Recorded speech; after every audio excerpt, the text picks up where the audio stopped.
We're going to go ahead and get ourselves started. This is normally where I would ask Ms. Kinzer to call the roll, but I've learned since this is a work session, I don't have to do that. Only after 4 years of doing this, I finally learned. All right, let's just go ahead and start with new business. Mr. Laconin. We have many budget amendments attached tonight. Happy to answer any questions on them. They do have details in the body of the budget amendment. A lot of these are some maintenance items. You will see a large cleanup at the June 29th meeting where we will go through all the funds. And then next I can go through the financials after we move through this item. Any questions? I do not see any. I believe we're good to go. Okay. And then our monthly financials, you can look through those reports. We are still, in comparison to last year, if you look at our 141 fund balance report, just above $9 million ahead of where we were at this point in time last year. Of course, we've allocated a lot of those monies now. The budget amendments last night at the county commission meeting did pass, so all of our budget amendments to take money out of fund balance were approved. So we won't spend all of that money all at once, as Wayne has told us, and we will start making our way through those funds. Additionally, last night a policy was passed through the Financial Management Board that will come to you to add to your manual that will make operations a lot easier. The state has changed the law on purchasing in the bid limitation. The bid limitation used to be $25,000. That's why all of those purchases came before you for approval. The state has brought the bid limitation up to $50,000 with the rising cost in business. So last night we presented that change to the Financial Management Board, and it was approved unanimously. And so that'll come back before you here shortly, but that will be effective 7/1. So just as an FYI. Okay, thank you. Any comments or questions for Mr. Laconin? Mr. Lindsay. I wasn't going to say anything until you called me out, but no,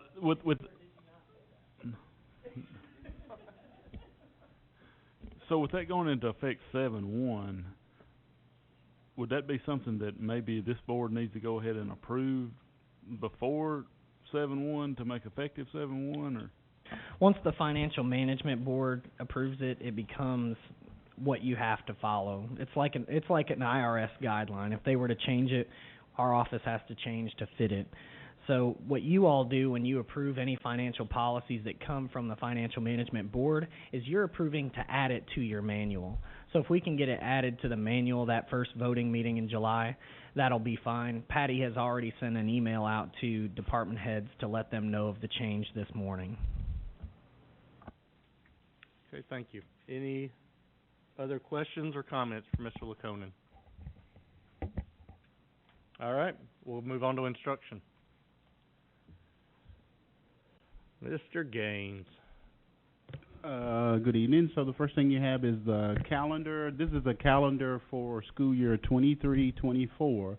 As you know, the policy says you don't have to approve a calendar till May of the preceding year.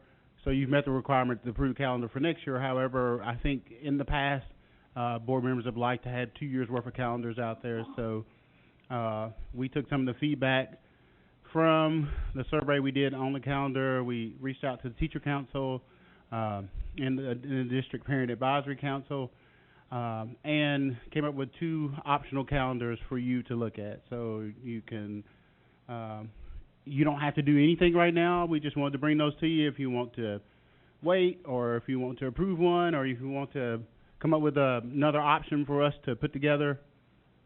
We're happy to do that. Mr. Moore. I appreciate you bringing this early. Just in my opinion, I'm in no hurry to approve this for anything. I'd like it to kind of sit for a little bit, and actually I'd like to kind of reach out to some parents and find out what some other additional parental input would be on whether they like this or how it's looking.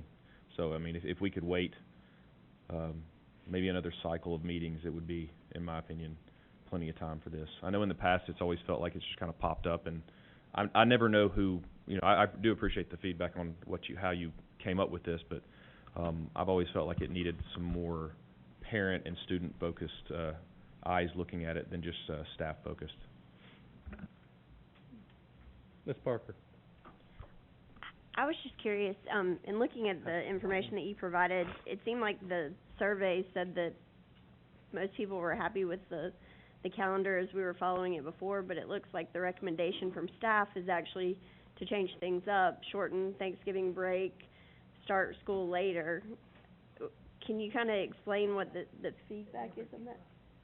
Why we wanted to go away from what people... Yeah, the feedback that we did get relative to that, they were fine with the calendar existing, but the feedback that we get if we wanted to make a change was to start the school year later. So we just tried to reflect that in the changes. So we adjusted. Of course, if a lot of people don't want to mess with fall break, so the only other days we have are the Thanksgiving break, and shifting some days around. So that's what we tried to do in trying to start the school year a week later. Ms. Kinzer.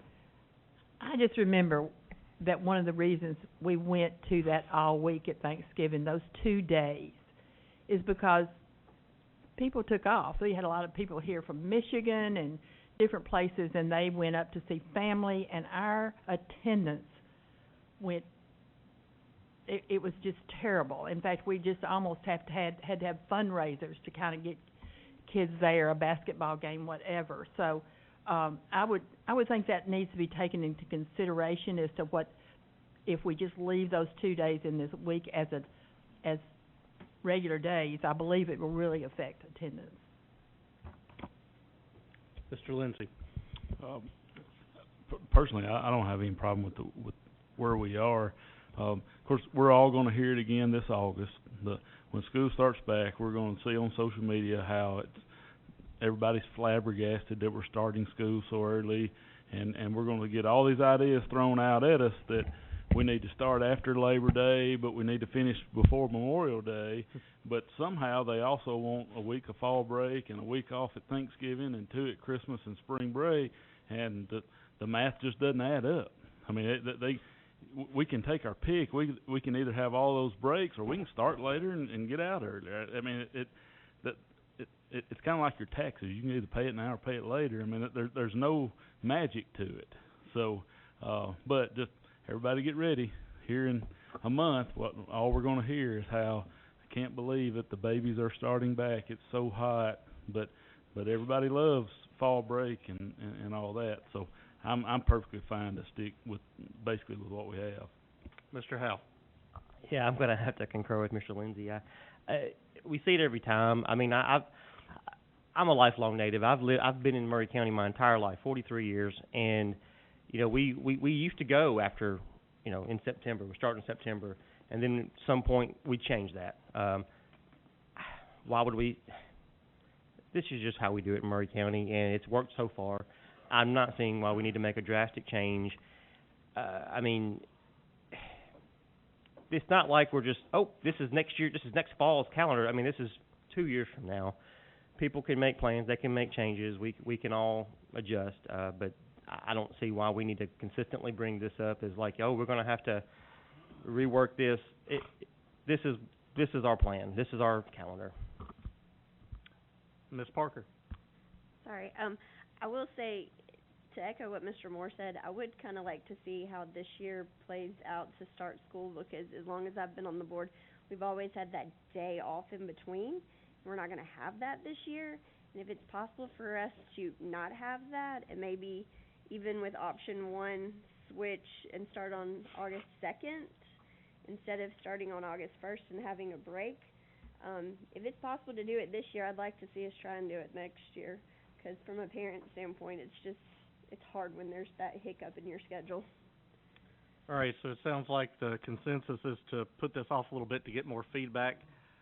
Since we do want to kind of see how the start of the school year goes, let's move it to our August work session, if that's agreeable. And then we'll take it up between now and then, though. Make sure you study the calendar, see what it looks like, get as much feedback as possible. So right now the only change is we're not gonna make any changes to the two options right now until you come back in August and you tell us. Correct, yes. I did wanna say, Yeah. keep in mind in the coming next year, we still have to provide summer school, so that's kinda pushed us to finish in May earlier. If we start later, we would have to, we'd finish later.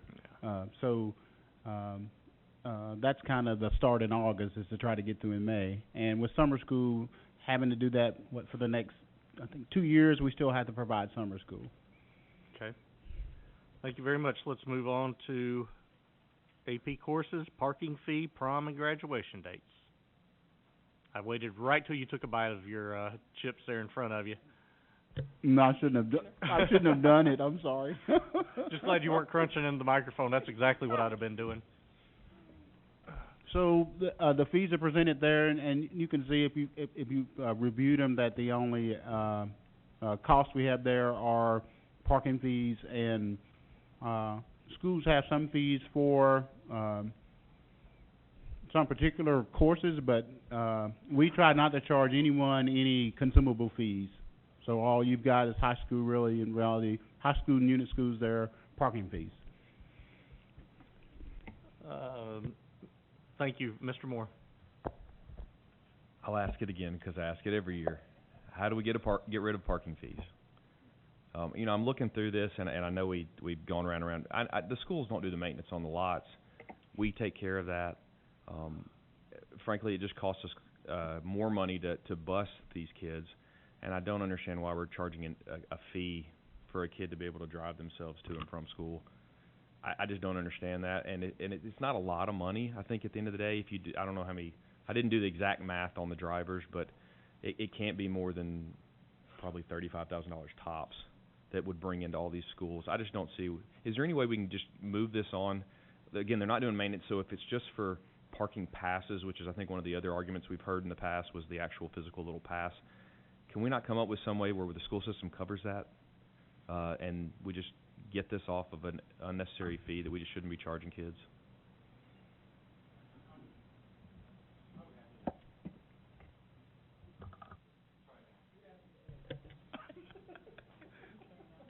I don't want to put Mr. Pearman on the spot, but I would defer.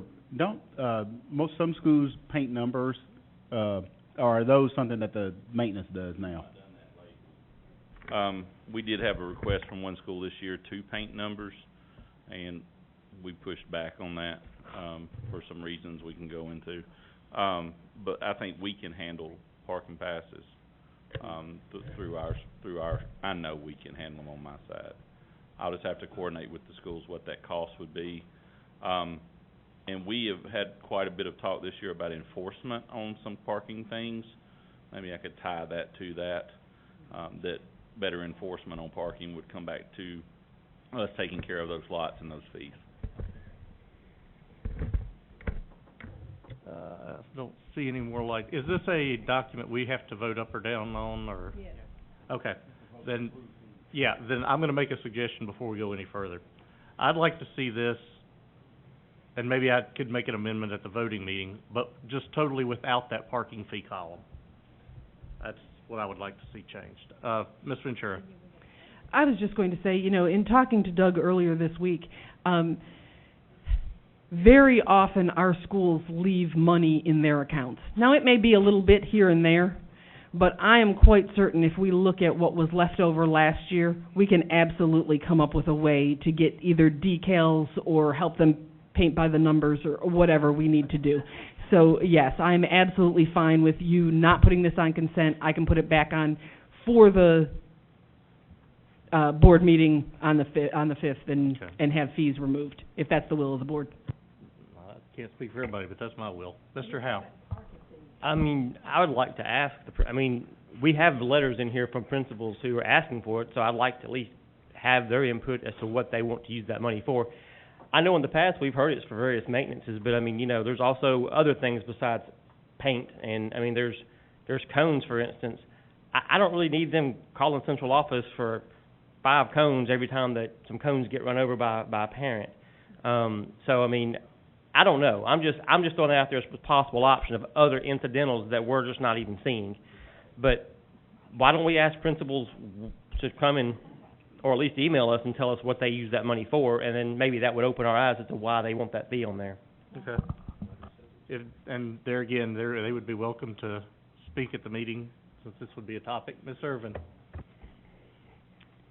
So, of course, I was gonna mention parking, but that's been covered. I was gonna ask, this list here also includes prom dates. Just 'cause I've got kids around that age, I know what these kind of run. It looks like there's been some changes from times past. Were the principals requesting these like the ones that did, that's the date that they would like to have it on? All of the principals submitted their requests. That's just a compilation of their requests. Okay, thank you. Okay. Seeing no more lights, we'll move this on to our... Sorry. That screen blocks your microphone. Go ahead, Ms. Parker. I know. I actually wanted to talk about advanced placement courses. In all these letters, it looks like it says that we have teachers that are trained to teach all of these classes that are to be approved, or will have training by the end of the summer. Can you confirm that we have teachers signed up for all these classes and that they've signed contracts to come back and teach all these classes? I can't confirm. I think they try to look at course requests to see where they are, and if they already have the teacher trained, they would do that. We also have AP Access for All, that's kind of state-sponsored, and the training, it's not as difficult to get a person trained as traditionally before, where we have to have people to go off for a week's training and we pay for it.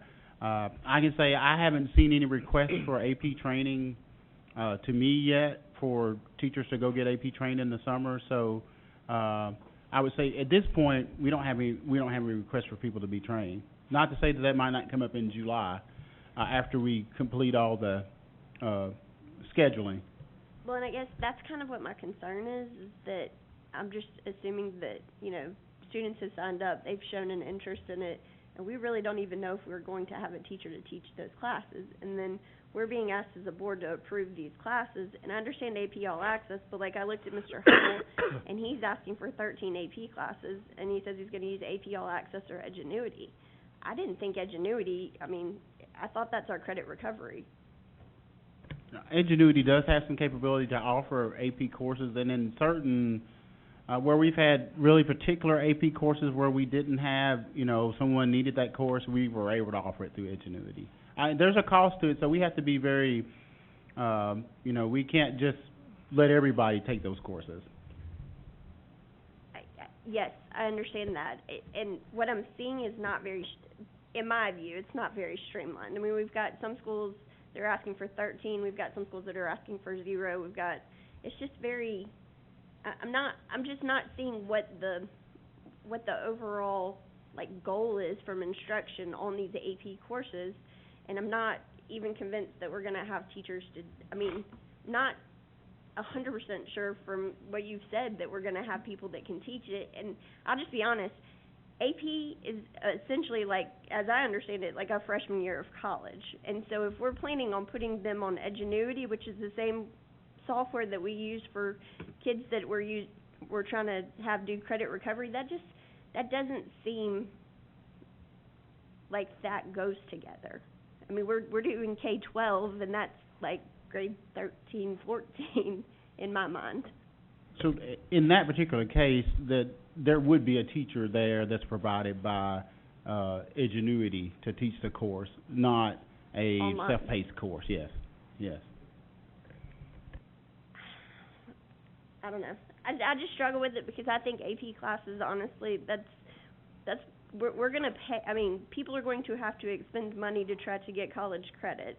We want to do the best job we can, and if what you're telling me is all we can do is essentially online courses in some of these, is that what this board is saying is the best, and is that what instruction is saying is best? Well, now I have to. We also have to look at what people's course progressions are and what they've taken and whether or not they're eligible for AP. So I think in this past, we just don't have as many students who are eligible for those AP courses as we've had in the past, and so that's had an impact on it. And also, with AP Access for All, that kind of opens up students more opportunities to take different advanced placement courses because it's being offered by the state. So I think that's where principals will win the idea of, hey, I'm gonna try to offer everything I can if students want to be able to do that. But then we have schools that aren't offering any. Yeah. And they're going back in some instances. Yeah. I mean, I can recall other high schools that offered AP courses like a year or two ago that now are not offering any. Well, and then if they don't have students that are ready to take that course or the course request, then they would, they're gonna task that space for another course that they need. Yeah. And also people are doing more, as Ms. Ventura said, dual enrollment also. Well, and I've said this all along about AP because I do think that AP is a great thing, but I feel like we just kind of throw it out there, and then we as a board, we don't ever know how these kids do on AP courses. And then, we never get that data. I think I asked for it. Mr. Moore, Ms. Kinder's saying yes, Mr. Moore's saying no, so. We did get the data. I think we did. I don't recall. Maybe I missed it. Didn't we get the data of how many took it, how many took the test, how many passed? I guess what I'm saying is that when we look at 13 classes at one school or 2 classes, it would be helpful to know what the success rate was for those particular classes the previous year. And I understand it's a different group of students, but is it going to be the same teachers? Is it going to be the same syllabus? Is it the same information, or are we just offering it to offer it with no hope? If we have a bunch of kids that take a class and then don't take the test, I've always had concerns about that. Because you have kids that are in there that have every intention of taking it, and you have some kids that are in there to boost a GPA or something like that, and they have no intention. So I just have always struggled with how we do APs, and I'd really like to see us have a more holistic approach to it, and this just isn't it for me. Mr. Moore. Actually, that was kind of where I was going with that. Ms. Ventura, I know you just got here in this capacity, so my question would be kind of moving ahead, not as much this year, because I'm going to echo what Kristen's saying. That's what I'm looking for, is a more system-wide approach to our AP classes and what we offer and how we offer those, rather than just individual schools kind of randomly figuring it out on their own. Is that something you're looking for? I know you're kind of looking at your instructor department right now and everything else. Is that something you're looking at to move towards? Absolutely, but we also have to take into account an individual student's course of study. Understood. And what their interest level is. And I think what Mr. Gaines has said about both AP Access for All and Edgenuity is, right now the door's wide open. So when you come to me and you want to take AP German, that's something I've never been able to offer to you before, but as a principal, I suddenly want to offer it to you because it fits into your course of study, and it's a wonderful door that we can open because we have all these different tracks, if that's appropriate for that child. So I think what we're seeing is we kind of flung the door wide open, and between Edgenuity and AP Access for All, and then, of course, with dual enrollment. Having Columbia State come to Central High School is a beautiful thing. Mm-hmm. And we don't want to stifle that, but it has opened up more course avenues for our kids in a great way. But yeah, I can definitely get with the high school principals and kind of wrap our heads around and get with Ms. Chapman and Ms. Roberts as far as what, kind of goes back to what we talked about a couple years ago with CTE. What true focus areas are we going to offer at what schools? And do we need to not limit the number as far as limit students, but limit the number and then figure out exactly where kids need to be so that we can maximize what we have where. And that's the direction I'm looking at. I'm looking at us to make sure as a district that we're offering, and we're doing an excellent job at what we do offer. We could obviously offer a lot of different things and kind of halfway do it. Again, I'm not a fan of using Edgenuity for things other than credit recovery, which I saw personally with one of my own children during the pandemic stuff, so I wasn't a big fan of that. It just wasn't, and I saw it in action. It wasn't being used as it should have been. But I would really like, and I think, again, that's where Kristen is I'd like to see us kind of have a district-wide approach where we can make sure we do a very good job. Maybe it means we offer a little bit less things, but we're very intentional about it, because I can understand the responsiveness, but also if we're not sure year to year what we're offering, we're kind of all over the place. And even students don't know, and it's, think Exactly, and it's become a staffing, I mean, Okay. just working with Central and their master schedule, it is a staffing nightmare because you're thinking, well, you know, do we need a teacher for these 13 kids? We don't want to say no, but then we're constantly looking at options. And I think, again, having a new team, but working with Kendra, Okay. with Ms. Chapman and Ms. Roberts at Central on the master schedule, and now having Ms. Kathy and Drew Norman on board, we are looking at a catalog. And I know Dr. Pennell has spent a lot of time kind of just creating a middle school catalog, so we can bring that forth to the high school. They're probably already working on it. They're Right. probably Thank you. shooting me daggers right now, but that is something we need to look at. A true catalog of courses, if you will. Ms. Irvin? So in line, just somewhat what Mr. Moore was saying, about streamlining it, but I'm a big advocate of giving kids as many, opportunities within the years they have in high school if they're prepared and ready for it. That's a big if, so. But just in talking, and, you know, I'm a big fan of having our own people, but I remember back whenever I was a student in this district, and I'm sure it had reasons it moved away, but I vaguely remember where we could take classes, and it was like, kind of like a Zoom, but it wasn't Zoom back then, but where we had like a Murray County instructor that was teaching others, but even like if that instructor would be, I don't know what the solution is, but willing to rotate, but that way we would have our own buy-in, you know, we'd have our own accountability, but I want to give our kids, I want to give them all the tools they have to succeed long-term. And personally, I feel like the older they get, the harder that sometimes is to achieve because of life circumstances. So I want to see the program ideally grow, but maybe being creative on a way to branch into our own people, so. Thank you. Mr. Howell? So, speaking as a parent who has had 2 of his 3 children graduate from this district, I've got to say that from Culleoka at that. So, I mean, you see we have 2 classes currently. The thing about Culleoka is it's not no, they don't offer 13 classes. We don't need 13 classes. They very much individually tailor every offering to those students. My oldest graduated with I think like 18 credit hours into college. My middle one just graduated this last May. I can't remember. It was like 20. It was almost 30. I mean, there's opportunities available. AP is one of those things. I'll be honest with you. Currently, we're having a few problems with our AP credits transferring to some of these schools. None of his dual enrollments credit, there was any questions whatsoever with Columbia State.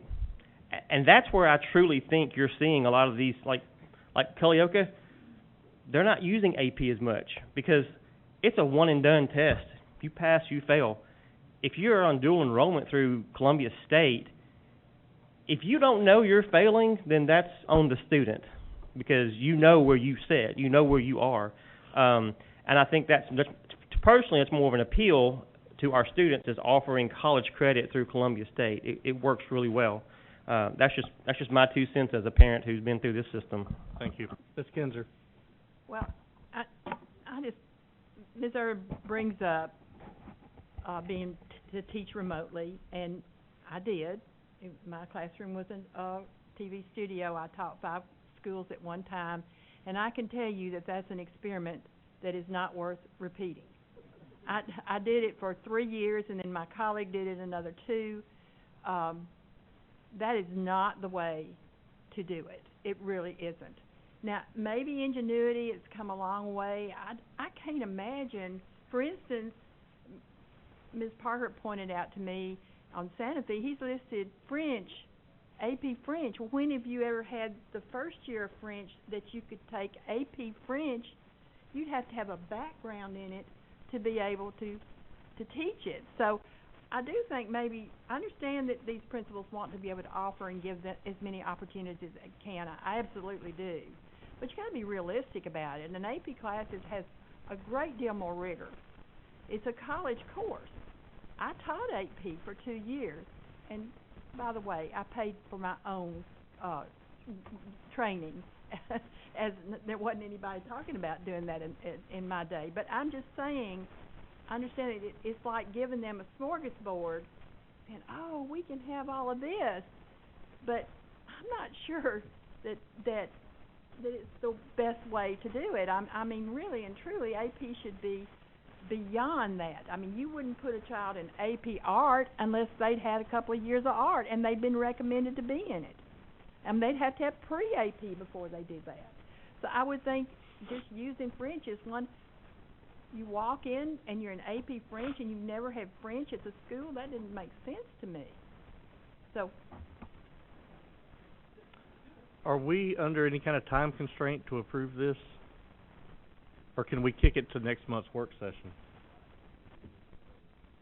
Okay. Can you have us something with some background information by the voting meeting? I just wanted to add the Ingenuity course that was taught was at the virtual school, and we were trying to, there was a kid that wanted that extra course, and we offered it to him through Ingenuity. So it was one student that we offered it to. Thank you. So it wasn't wholesale. So let's, you guys take what we've discussed, bring it back for the voting. Mr. Moore. I just want to clarify too. I mean, I'm really looking at more of I understand it's very late in the game to ask a lot of changes. I'm kind of asking for a wholesale look, and I think maybe that's what some more people are asking for as well. So my ask would not be for this next calendar year. I think I'm asking a lot more than could be done in the next couple of days for that. But what I would be asking is that over the next year, if we could really look at kind of a different strategy, and I think from what you told me, that's what your plan is anyway. So that would be what I'm looking for. Just want to clarify that part. Well, I'll add just a little bit to that. I do think that we could go through these lists that have been requested, like whoever brought up the French class, just to make sure that the classes that are requested are something that's going to be able to fit in with the children or the students who have been learning in those areas. All right, so we'll discuss that more on our next meeting. Fee waiver information. So that's an annual thing you do. You approve each year. You present items that are eligible for fee waiver that we can. You have $59,000 in the budget, and if schools purchase those things for students who are on free and reduced lunch, they can apply for reimbursement. Okay, let's go into consent. I don't see any lights. So, all right. Over $25,000. Mr. Ritchie, your name's on this one.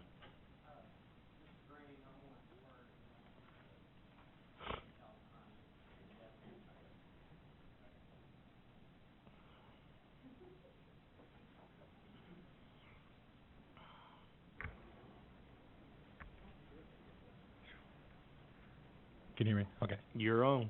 All right.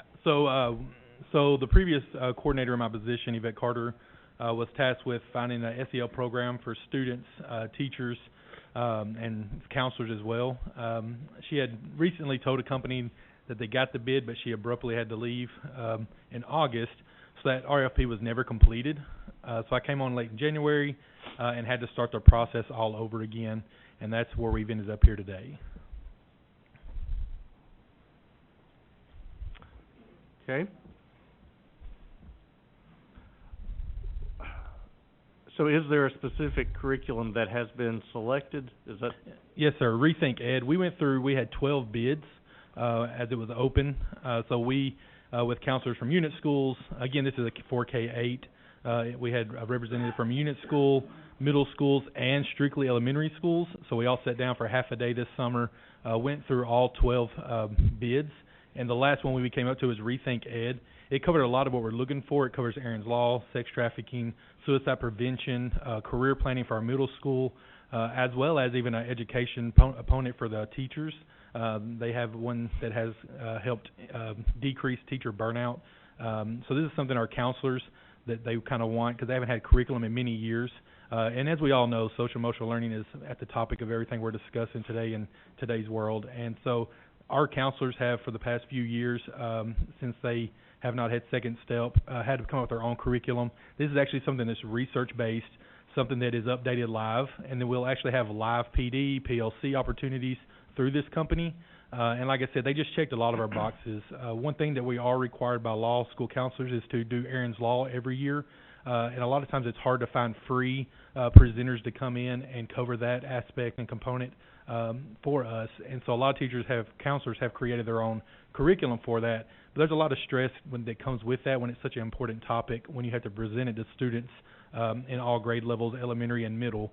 And so I know we do partner with Cowboy Up for a lot of things regarding suicide prevention, but this, again, is data-based curriculum, standard-based as well, that will cover a lot of the areas that our counselors are seeing a need for in our school. It also has a data tracking component for our top 5% kids that they can actually put in discipline, see trends, and also see what areas they are having those misbehaviors. There's also a parent portal option, which we have to dive deeper into, so that it looks like that parents can access that to see what their behaviors are like. One big thing that Cox pointed out was this component has a Spanish version as well. So for a lot of our students, ELL students that have mental health issues that are struggling, that they might not be able to verbally communicate with immediately, they can print off materials for these students that can help them as far as lessons goes, worksheets. It has videos, PowerPoints, things like that. So our counselors unanimously decided when we went through this, they wanted to push this forward to the board to see if we could get this approved. I know it was late on my end. I was working with Renee on this, and I kind of didn't get everything squared away in time before it got to this point. So luckily, a lot of people upstairs have really been helping me get to this point right now. All right, I have a couple questions before we move too far on this. And I did train social emotional learning way back in a different lifetime. So I want to kind of ask this two-part question. How thoroughly were you able to look at the curriculum to see what it contained? I'm not asking if you read every page of every book, but how thorough was it gone through?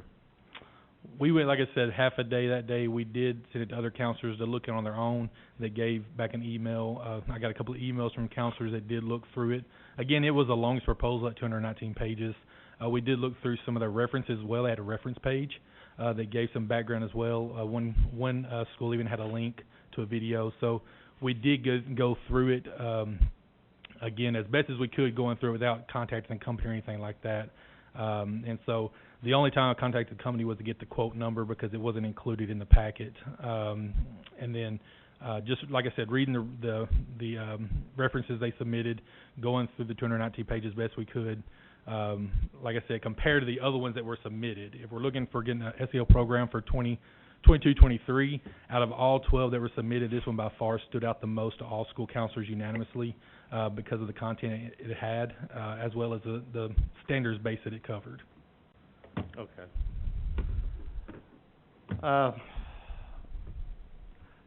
Second part is there's been a lot of, and I'm asking this mainly because I know I'm going to get asked this.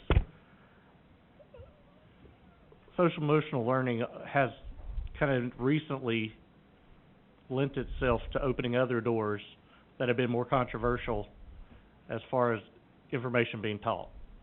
If you follow where I'm going with this. Is there going to be anything that causes our community to buck against what's being taught here in terms of ethnic, racial, orientation questions, gender questions? How much does that play into what's part of this curriculum? Yeah, as far as that goes, they did give us sample lesson plans, and that is something our counselors are mindful of as well. And it was very strictly based on like suicide prevention, sex trafficking, appropriate behavior in the classrooms. It didn't go into any orientation of the sample lesson plans, and our counselors are very aware of that. That everything goes to our principals and everything like that. So they did. There was nothing that stood out that would be controversial in the sample lesson plans that we were given or the video links. Okay, and the reason I'm asking is because I could show you an email that I've been referencing here. Somebody sent me concerning Murray County Schools putting out a RFP for a certain curriculum that contained some controversial stuff.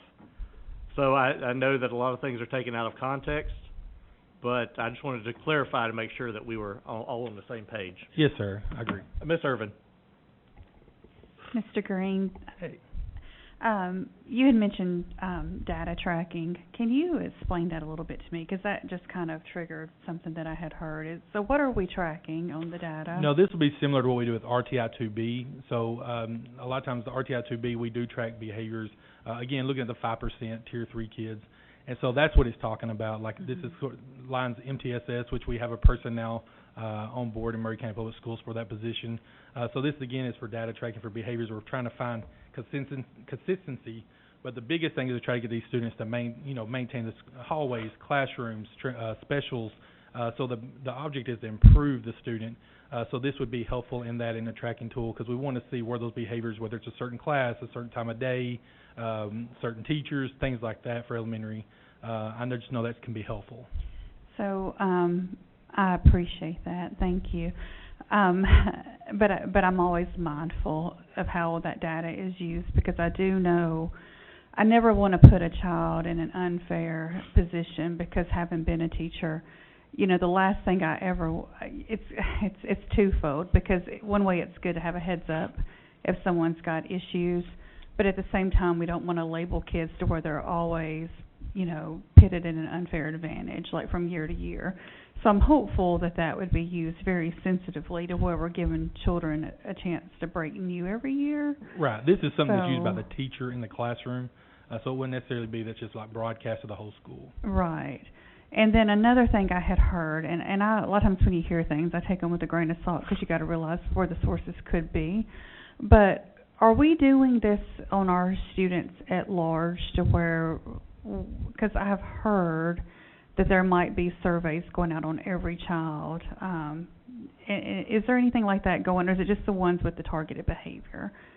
I don't know anything that as far as well, and the reason scale. why I say that, and I'm the first to say, I think a lot of times people confuse what's happening in our district with things that are happening on a national level. Yeah. So I realize that's why I said I take it with a grain of salt, because what might happen in LA or New York is not necessarily what's happening here. But you're saying that none of that's happening. Like we're not like doing like psychoanalysis or anything on our kids, and putting that as part of their permanent record. Oh, no, so, no, ma'am. I don't have the budget for that. I'm sure. I'm just making sure. Yeah, no, so. no, ma'am. I'm sorry. That's why that's why I'm but here. I mean, I was given a budget right. of 0, so I'm at the mercy of the board. So I'm sorry. Well, I mean, and I don't mean that ill, but No, even I if it's get you. just I'm sorry, something Marlene. as simple as, right. even if it's just something as simple as a teacher coming in and saying this child potentially shows signs of being this, or this. That's what I meant. Correct. Not No, saying ma'am. like Not to to the my upper knowledge, level. no, So. No, ma'am. Okay. I know what you're saying. Yes. Yes. Ma'am. Thank you. Thank you. I'm sorry. All right, are there any other questions? I'm looking for something that goes along with this, but if I don't find it in time, I'm not going to ask. While you're looking, can I address something that Ms. Irvin said? Yes.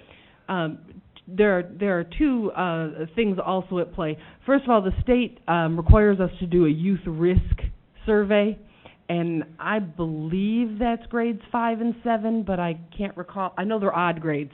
It might be 7 and 9. And that is a state requirement, and that does ask questions like, have you ever used, have you ever, and it is, we do not see, we see the overall data, we do not see the nitty-gritty. We would have no way of knowing what your child answered. The second thing that I just want to talk about is within this SEL curriculum, I mean, the school counselors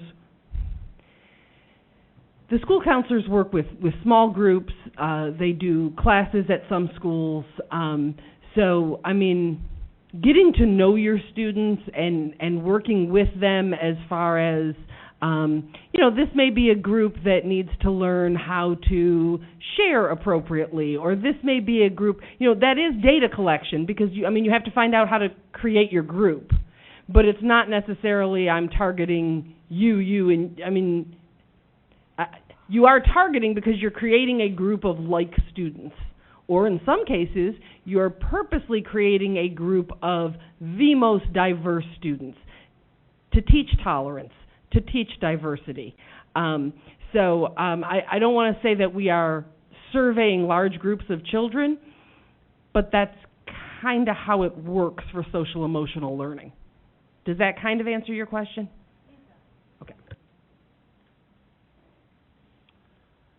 All right. I may reserve my opportunity to come back and ask a question about this later, but we'll move on for now. Special education services contracts.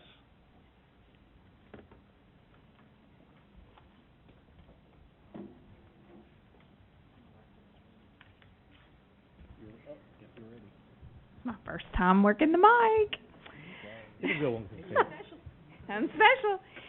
So these are our contracts for our private contracts for individual. These are hard to fill positions. So you'll see the speech language pathologist and the school psychology contracts. The funds to cover these contracts are taken from the FTEs in those lines because we do not fill those FTEs in the speech pathologist and the school psychology line. We also have a Spanish interpreter that attends IEP meetings on here, and we also have a therapist, a counselor that is a related service provider, and that also comes out of contracts. Okay, we'll move that to consent. And just to clarify, the previous one was moved to consent agenda. If I find my questions, I'll email you and ask.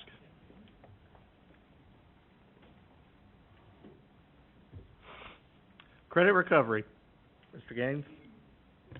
So this is our credit recovery software. Ingenuity has been bought out by Imagine Learning, so that's the name of the vendor that we'll be using to provide credit recovery services.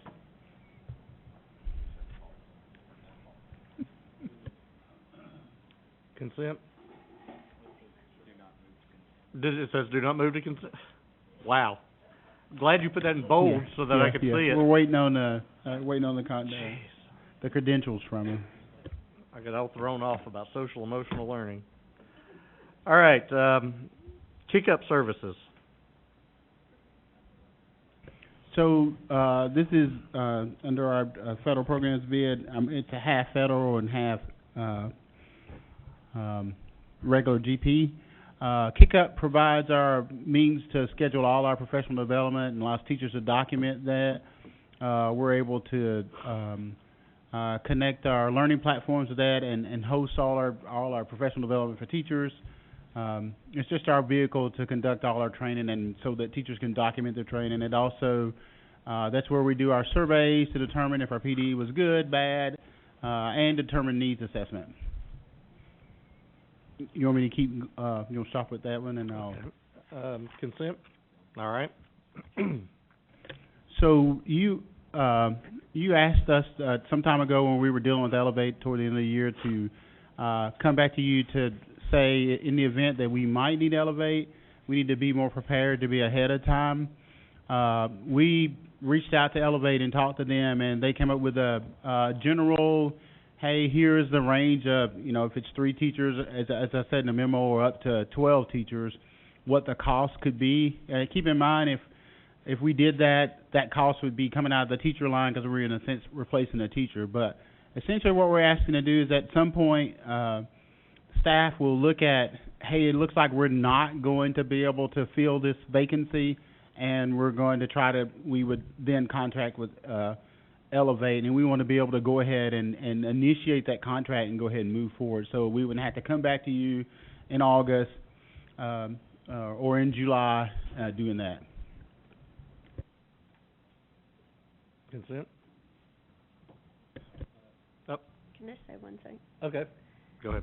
I will say, I know last year we were pretty hard on the Elevate and all that.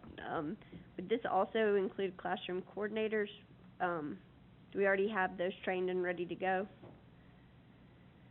We have 2 right now that are on staff, and we're just keeping them. Okay. Okay. The other thing I will say, I think Elevate actually could be a really useful tool for planning purposes, particularly when we know that teachers are going to have to be out for a leave or things like that. If they have a class that they're, not going to be able to teach for 6 weeks because they just had knee surgery or something like that. To me, that's where I would love for us to see a dedicated teacher that could really, move kids during that period of time. I think it would be more beneficial than just we have to fill holes because we can't find teachers, obviously. With a national company, I think we have to twist our arm about, hey, you're going to teach our curriculum and do this, and so we're working through that with Elevate right now to say, and you know, their billing cycle's kind of funny, and we're dealing with that now. As you know, as things change, they essentially bill you for whatever is open, but if that changes, so those things we got to work through. But I agree, yes, that having those things, if we can work all those things out, it would be a good way to go. That we can do that. Mr. Lindsay. So you guys said we had 2 classroom coordinators on staff now. Do we have a plan if we need 12?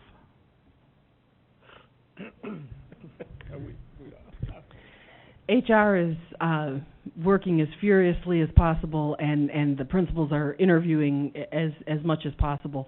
Unfortunately, I got a text from a principal today that both of her band instructors resigned today. So it is a moving target, but we are filling positions as quickly as possible.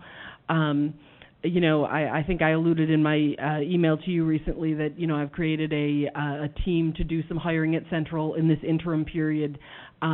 We have, as master schedules are being built, we're looking at the holes so that hopefully we can plug them as quickly, so that on August 1st we should have instructors waiting. And if that means posting classroom coordinators, right now we are hitting certified teachers hard. Principals are interviewing, we're trying to fill those holes. But as we get closer, after the 4th of July is really when I was tasking myself with, we've got to sit down and decide. But we have 2 coordinators held over from last year. Jennifer, is that correct? Yes, there were 2, and there was one that was, because they didn't have the classroom coordinator at that school, was moved to an educational assistant. So if the district did need, there actually would be 3 that had that experience before. So I guess my question goes a little bit further than that. I don't think we had a lot of success in finding classroom coordinators when we posted that position. So is there some type of plan in place? I think that we have to get really creative when it comes. I think Elevate's a great tool, but there's going to be some people cringe when I say this. But if Mr. Perriman has a maintenance guy that we could get, or 2 or 3 or 10 or anybody, if it's cafeteria personnel, anybody that we could get trained to do that. If there's a hole somewhere, then we have a body in there to fill it, whomever it may be. I just think we could think outside the box to fill those holes. Last year we talked, that maybe Mondays is instruction. The instruction department, hey, you got to fill all the gaps, and Tuesday is operations, and whatever it may be. But the most important thing that we can do is have somebody instructing kids, and if we can't do that, everything else is secondary anyways. Just to add, we also, we learned a lot of lessons from making sure that we had tech staff to get all those technical issues, having devices ready to go, making sure the students are trained, trying to eliminate all of those issues so that when the instructor comes on, we're ready to go. So we've been talking about that and things that we can do better to make sure that in the event that we have to do that, and keep in mind we're going to keep that as a last option. One of the options we worked on is people teaching additional blocks or periods and being compensated. That we would go there first before we would actually use an Elevate class. And so we're trying to look at those options, but there again, with a time lag with Elevate, if we see that there's a vacancy, we just want to be able to go ahead and get prepared and keep them and try to do all those things that, like you said, as we can. Really, the classroom coordinator is essentially there to take roll, get grades ready, maintain discipline while the teacher's teaching. So you're right. That the key better is knowing how to make sure students are in the system for Elevate and are ready to go. That's where the real the rubber meets the road, so to speak. And so if we can get that accomplished, it'll go smoother. I just want us to try to avoid what happened last year. August hits, we think it's gonna get better. September comes, now we're at fall break and we figure out we need to do something. So we come up with Elevate. Elevate has I think serves a great role. It's not the best option, but it's better than the alternative that we dealt with. But fall break came and now we're scrambling and it's Christmas break and we still didn't get an instructor in the class. So I'm just whatever plan A, B, C, D, however far we have to go to make sure that we have instruction going on in the classroom. I realize that in the day and time that we live, that not everything's going to be perfect on August 1st. I get that, but as much as we can do to try to make sure that it is, I think we should. Thank you. Are we still good moving this to consent? Okay. Next, case assessment. This is an ESSER purchase that you had approved in improving the ESSER plan, so we're just going ahead with the purchase for that for ESSER. Consent.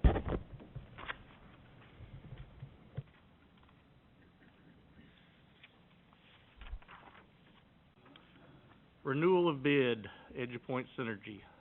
This is our student management system for our system. We're just renewing that purchase for the next school year. Consent. Well, thank you very much. Moving on, Mr. Perriman. Good evening. The first few things there are just updates that you get every month. If you have any questions about those, I can go through them, or you can reach out to me individually. We are busy this summer, just a couple of things that don't fit anywhere during our discussion tonight. The commission did accept your land transfer last night at Battle Creek, so that is in the process of being moved over right now. And we do have, just again, quite a bit of work going this summer. So if you see some schools, we are shutting 3 schools down next week. Riverside, Spring Hill Elementary, and Mount Pleasant Elementary, just because we have to kill power for the bulk of the week. And so we just won't have anyone in them. So if you get a call that there's no one at the school, as far as, I called and someone didn't answer or something like that, we're trying to make plans to make their phones roll and to let people know where they are, but we are out of the buildings next week. Other than that, those first things are just updates for you. And Mr. Parkhurst does have an update for you, so I'll go ahead and turn it over and let him do that before we move to any new business, unless you have any questions. Mr. Lindsay. I'm assuming that last night the commission passed through the money we were taking out of fund balance, so we should be good to go on that. We are. I actually have one of my items tonight that we're going to talk to you about would be out of that money, yes. Mr. Howell. Mr. Perriman, I just want to publicly say thank you for all the work. I went to Culleoka School this past week just to check up on things and see how things are rolling. There's a lot of stuff going on down there.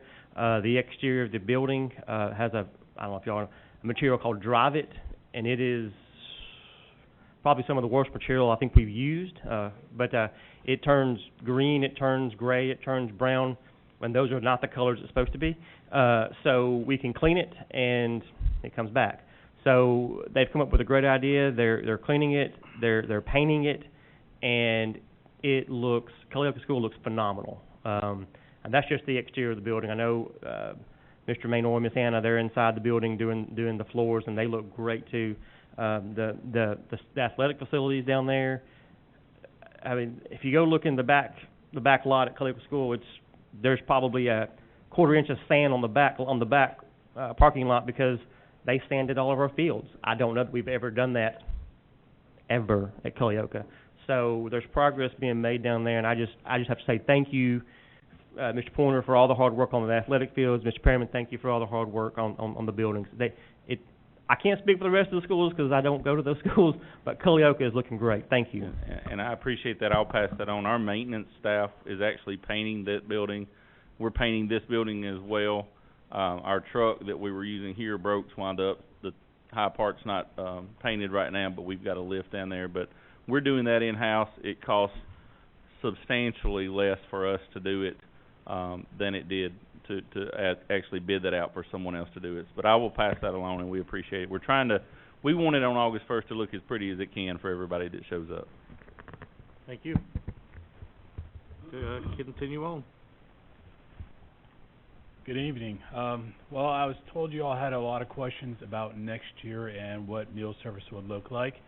So I took some of what the questions or concerns or just thoughts of what could be out there. So, and I just give you a 8 slide piece of what school nutrition, what we're looking at, what we're thinking about, and what next year possibly could look like depending on what Congress and Senate choose to do.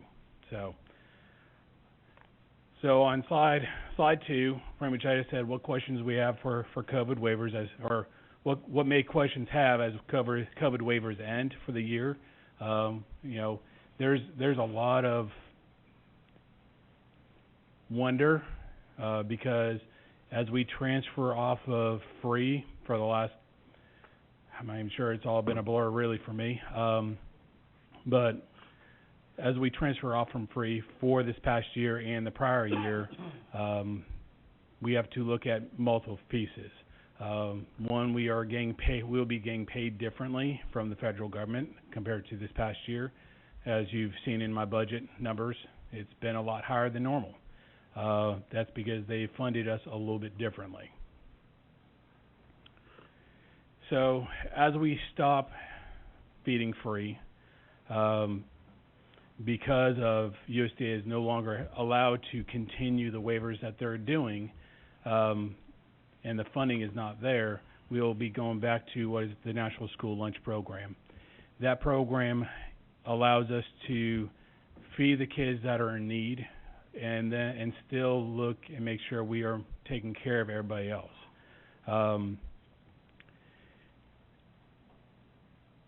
It is going to be a challenge because we are, seeing a significant increase in food costs coming this next year. We also are seeing a increase in our labor due to our, with the budget and the pay scale going up, which I think is greatly needed. So our options, of course, are typically, our traditional National School Lunch Program, which is on slide 4. That's what we've always done. And then we had I guess it's been about 7 years ago now, there was a new program called CEP, Community Eligibility Provision, or program, depending on which page or paper you look at, that allowed us to select schools that met certain guidelines that we no longer meet. There's pieces that we have to have in place to be able to fund that program efficiently, and that is not an option for us as we move into next year. And of course, our budget, the budget I presented to you earlier is based off of last year's or prior to going all free district-wide. I believe is the best for us to maintain the $2.50 and $2.75 for lunch and the $2 for breakfast, just because we're going from free back to being paid students, and that really, I think if we follow suit in other areas, it really could be a detriment to our families in the community. So I don't think at this time we should increase that price, but I do believe it'll be something we'll have to talk about next year during the budget time. Slide 6 there is just the federal reimbursement. That was given to us last year, about July 16th. I would expect we'll get this year's coming reimbursements from federal government about around the same thing or same time, unless Congress or Senate do turn around and allow USDA to grant more waivers for the fall. Slide 7 is just pretty much how our money comes in or is how it's spent. Our food costs, our labor, the costs that are associated with labor there, the fixed costs that we have to pay out every year based on our staffing, and then any type of repairs that go in effect. And of course, like I'm saying, this is a juggling act. Well, school nutrition is always a juggling act. We're always trying to figure out what we can do, the best we can do it with what we have. So, if you have any questions.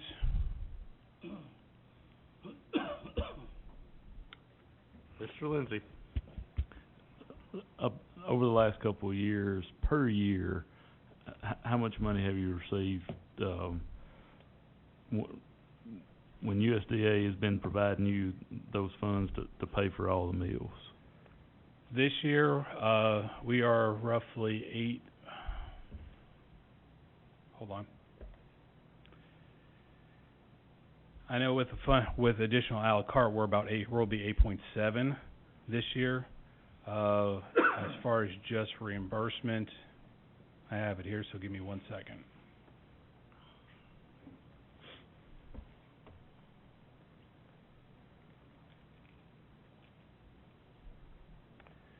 As of to date, for this year's funding, we're $8,269,466 for federal reimbursement this year. So, and those reimbursements would include both children that are eligible and are not eligible for free and reduced lunch, correct? That is correct. So, and I'm not holding you to it, I'm just trying to get round numbers. If you backed out the kids that will be on free and reduced lunch this year, do you have an idea, those not eligible, do you have an idea? How much money is the difference? Right. Over $4 million. So we normally receive 4.2, 4.5 million. You know, it's all, based on how many kids we feed, free and reduced. But our federal reimbursement has typically, before everything went to COVID, we were about 4.2, 4.5 on the year.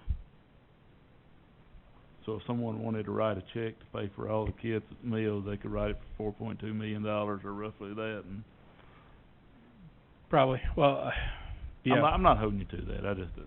You're helping me make my point. So. Yes, it's about $4 million in reimbursement, and we don't pay or we don't charge our reduced kids, just because we don't want to have a stigma for those kids just for $3.50 for breakfast and lunch every week. I don't feel like it is, it does any good for a kid to go to class hungry, breakfast or lunch. That's my thought. It's always been my thought.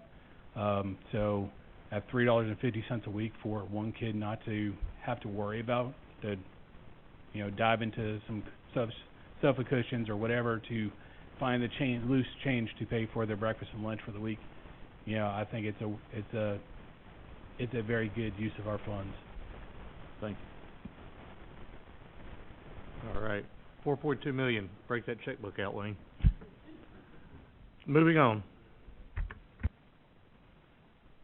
So the next items we were asked to bring to you were just some discussion items. The first one is the City of Columbia playground offer and the E.A. Cox Middle School field transfer. I will invite Mr. Pointer and Ms. Ventura to step in at any time during this discussion. We took to the city, you're good? We took to the city your concerns that came up a couple of months ago about the fields at E.A. Cox. When we met with them, they kind of caught us off guard because they came in and said, we would like to turn these fields back over to you. Now, we had concerns with the condition that they were in, some of the things that had been done. Let's be truly honest. They did light our football field, which is a substantial cost.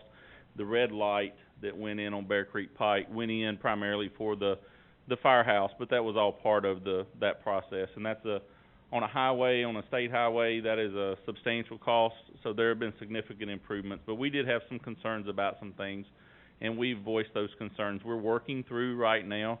Mr. Wooliver can step in on this as well. He's been involved. He's working to get a survey done so that we can have a clear line to where a land transfer for the athletic fields would be turned back over to you guys if you were to accept them once we get that process complete. This would leave parkland in the city's control that is basically the wooded area that is behind the fire hall. They've got I think a walking, like a trail, maybe a bike trail, something through there right now. But it's not land that we, with the fire hall being where it is currently, that we would really truly be able to utilize in a great way. Initially, when that land was purchased, it was there was supposed to have been a high school built on that land, and it would be a shared campus between the 3 schools. There's really not enough land there for that. The second part of that is, I think we talked at one point, the board did, about building a central office out there, and then did decide against that. So we don't see a lot of value in the land that's around the fire hall per se, so we were okay with that ask of theirs. But that was the initial thing. They would turn that back over to us, and we have asked in the meantime, with the assumption that this would go through, can we start doing some things to those fields, specifically that football field, in preparation for the fall season, and they've been good with that. And there's an understanding that we would do that, knowing that potentially this might even fall apart, but we feel like that's an investment for our kids no matter what, and so we're working through that process right now on those fields. Mr. Lindsay. Mr. Wolver, can you give us just a short version of what that MOU said? It was before my time, and I'm not familiar with it, and maybe others need refreshing as well. But what did the city get? What were we supposed to get? Kind of, and again, I'm not holding you to minute details, but kind of just a synopsis of what that MOU said each side would get and what each side would do.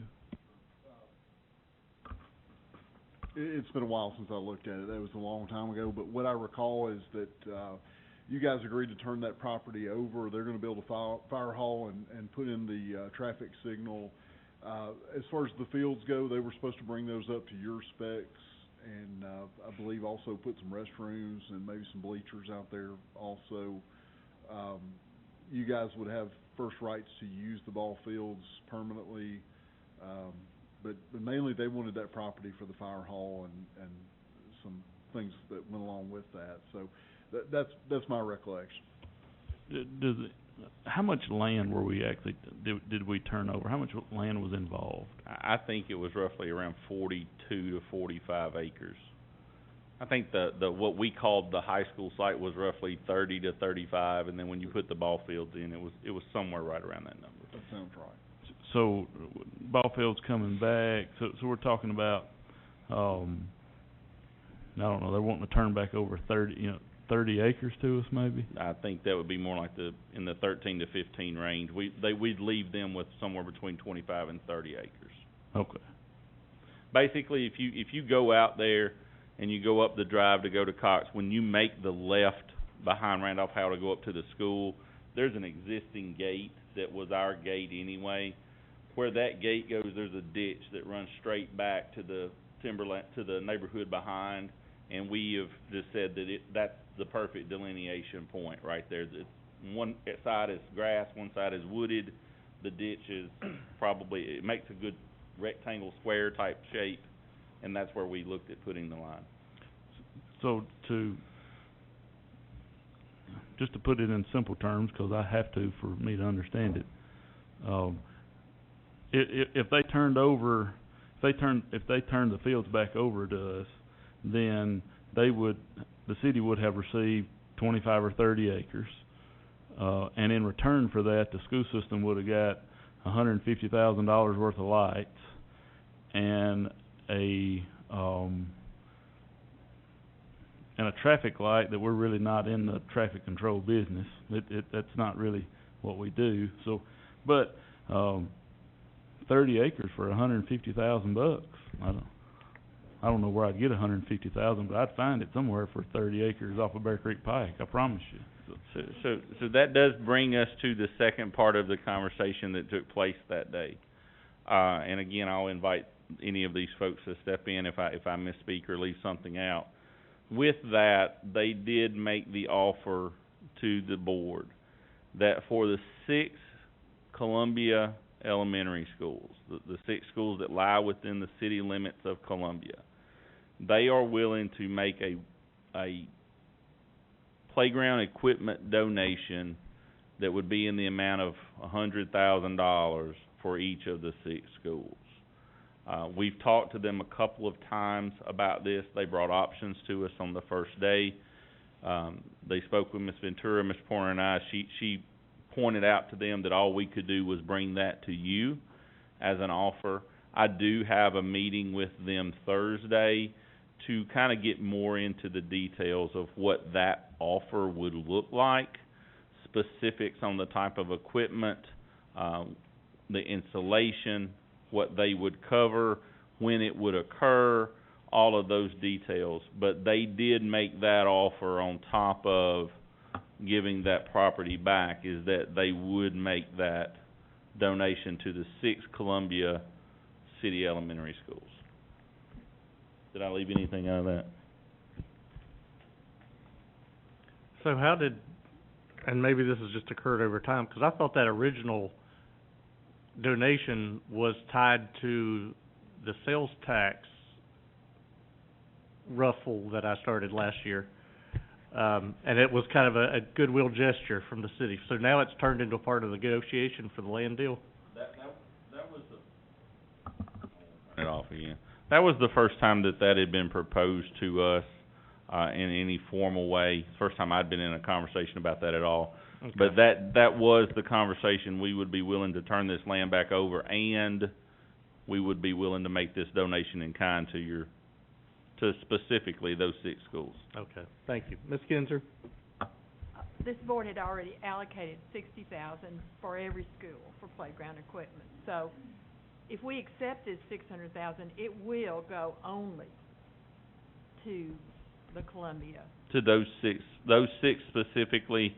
We've had discussions about the money that we allocated. In all honesty, $60,000 per playground is very little in what it actually buys us these days. If you've been involved with parent-teacher organizations, you know that. So what we looked at was, one, firming up and confirming what this would look like, and if you guys were willing to accept it, and then looking at, I think we had 13 playgrounds, Mr. Hall? So looking at the other 7 playgrounds and saying holistically, the 13 as a whole, these 6, these 7, how do we treat those and move forward from there? We wouldn't do any of that without your input on how you would want us to move forward. I'm just clear here that the money was given for the 6 elementary schools, so there should be no discussion as to where that money goes. You wouldn't just say in this, let's just let this flow over all 13. And one of the things we're going to ask, and I'm going to clarify this week when we meet, is I think the language is more they're willing to donate the equipment and have it installed rather than donating actual funds. So I think that's what they're willing to do, is for us to pick the type of equipment that we would choose, and then they would pay for that purchase and that installation. So I don't think that, am I wrong in that? I never... I thought we were installing and we had to do orders. I thought that, and I'll clarify, I thought that they were purchasing and the installation, and then we had to do any border cleanup, any mulch, anything like that would come along with that. And again, that's why we've asked for another meeting this week to kind of say, here's where we are. I asked for the meeting a couple of weeks ago, but I was out of town last week at the Tensro conference, so we couldn't do it last week. So as early as we could get it is Thursday. So hope by the time that we come back to your voting meeting, we can have specifics on what they would be willing to do, how they would be willing to do it, and then Mr. Wolver is working on what that land transfer could possibly look like. Mr. Perriman, I'm sorry, I wasn't quite through, but I'm glad you said what you, no, right. But they kept the extra sales tax money, you know, that we voted on. In all fairness, that was their right, but... That was absolutely their right. They also had other choices as well. They exactly, we won't go there, but it just doesn't seem like 600,000 is enough, I'm sorry. For that much acreage and for all that, I think that's, we've got a realtor here, realtor back there. That just doesn't seem like enough. Sorry. Mr. Howe. So, I wasn't here when this deal was made, but it was the deal that was made. I think my position on us owning our fields is pretty well known. I believe we should own our fields, especially when they're not being maintained to our standards that we've set.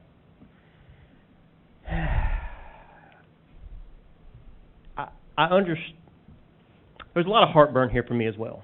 Like, I understand there's 30 acres we just gave the City of Columbia, an entity that is not hurting in any shape, way, form, or fashion, an entity that we use some of their facilities for other things.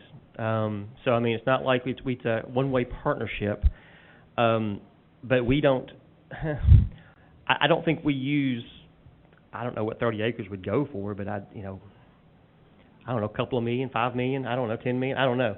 We don't use $10 million worth of services, I don't think. They did have the opportunity to, along with other municipalities, to give us part of that sales tax increase that we continually hear about, even to this day, and they chose not to. That is their prerogative. That shows in my opinion, it shows their commitment, or lack thereof, to public schools, but that was their choice. Man, I don't know. My desire to have these facilities under our control still kind of outweighs my heartburn of we just gave them 30 acres, because we did.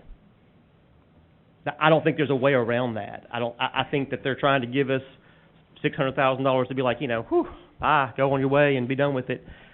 I don't know. We don't really have any recourse. Like, we can't really say, well, if you don't give us this land back, if we don't take this money, we're not going to get more money out of the deal. It is what it is, and this is the cards that we have to deal with. I think that personally I would like to have this land. I'd like to have it under our control. I'd like to move forward with making sure that the students at E.A. Cox have a athletic facility that is befitting of their school. We have the ability here. They have the land here. We built the fields there. Let's just take them under our control and let's maintain them. The City of Columbia, do what they wish. We have no control over them. If they want to give us $600,000 worth of equipment, cool, great. Doesn't offset at that time, $1.8 million, I believe. No, I'm not sure how much it was. I'm not even going to, a year in revenue. Doesn't offset that. But if this is the gesture that they want to give us to make them, feel better about it, hey, I'm okay with it. I just want to get the land so that we can take care of these students and move forward. Thank you. I want to jump in and just clarify some things.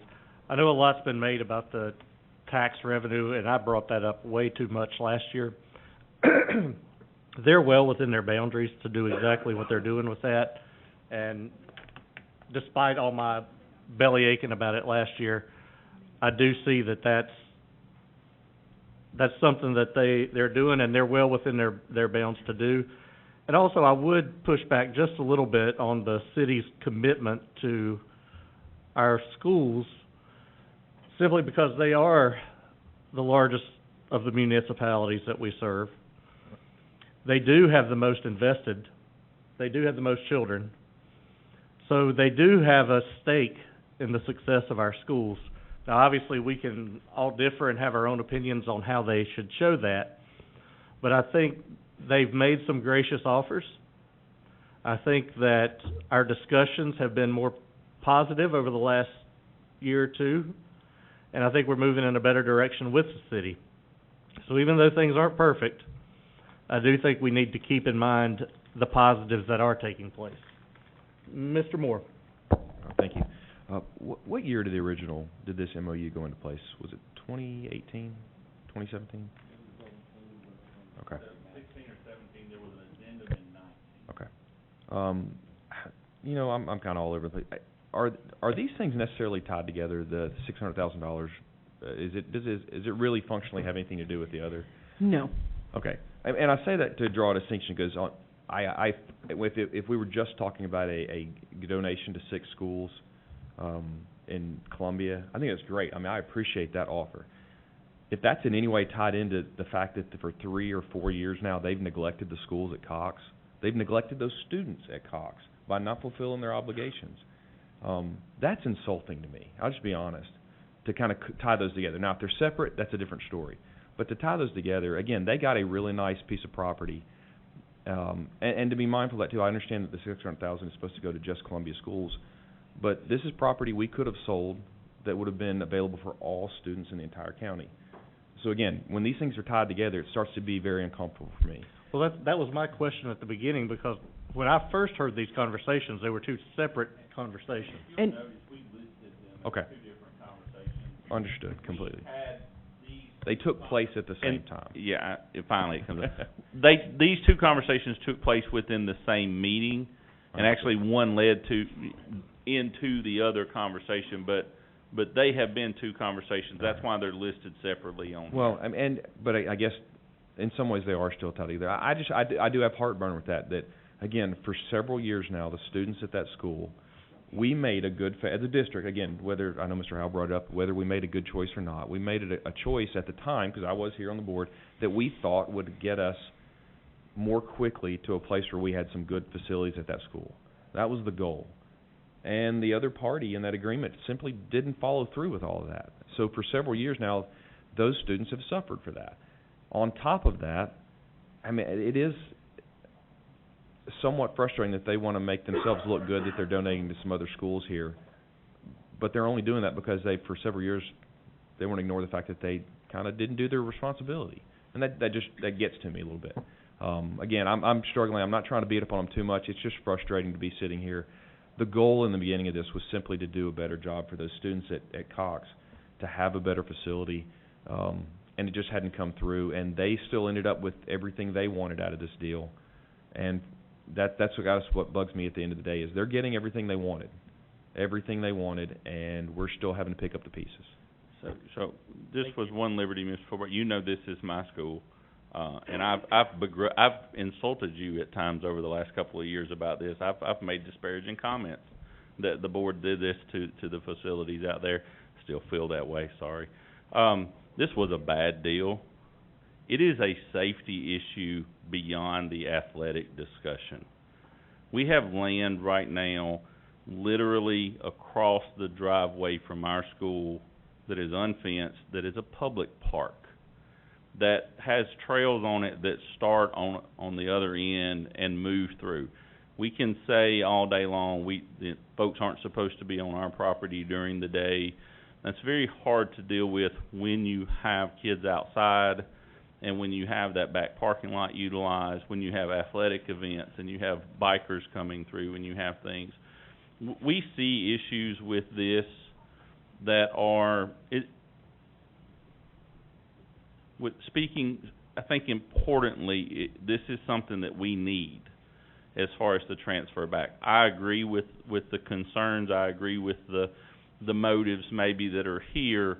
But there is a need for these facilities, one, to ensure that playing surface-wise they are safe, but that we can control access to who comes close to our schools.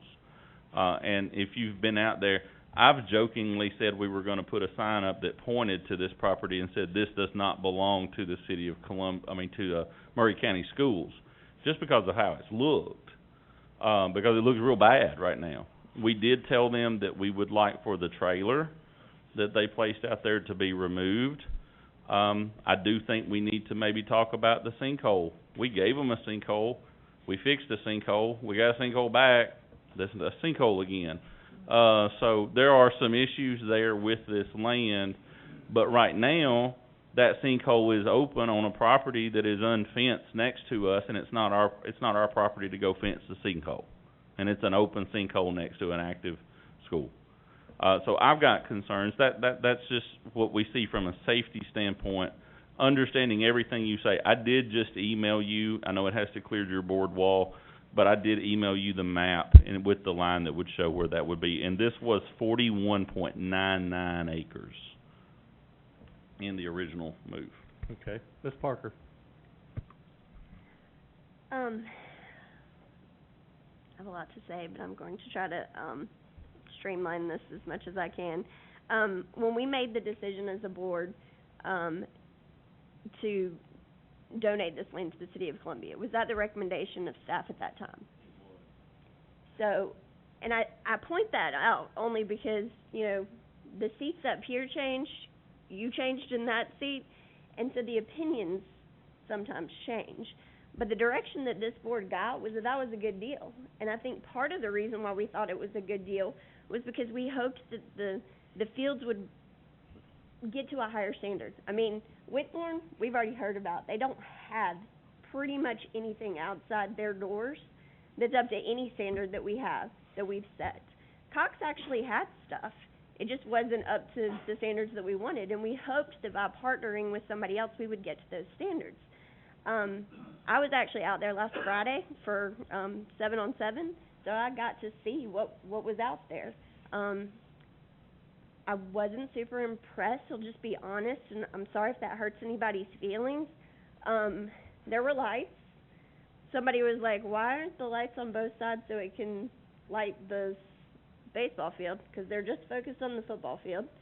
The bleachers were, I think there were probably like 4 rows of bleachers and probably like 3 or 4 sets of them, I think. They were the bleachers that were given to them.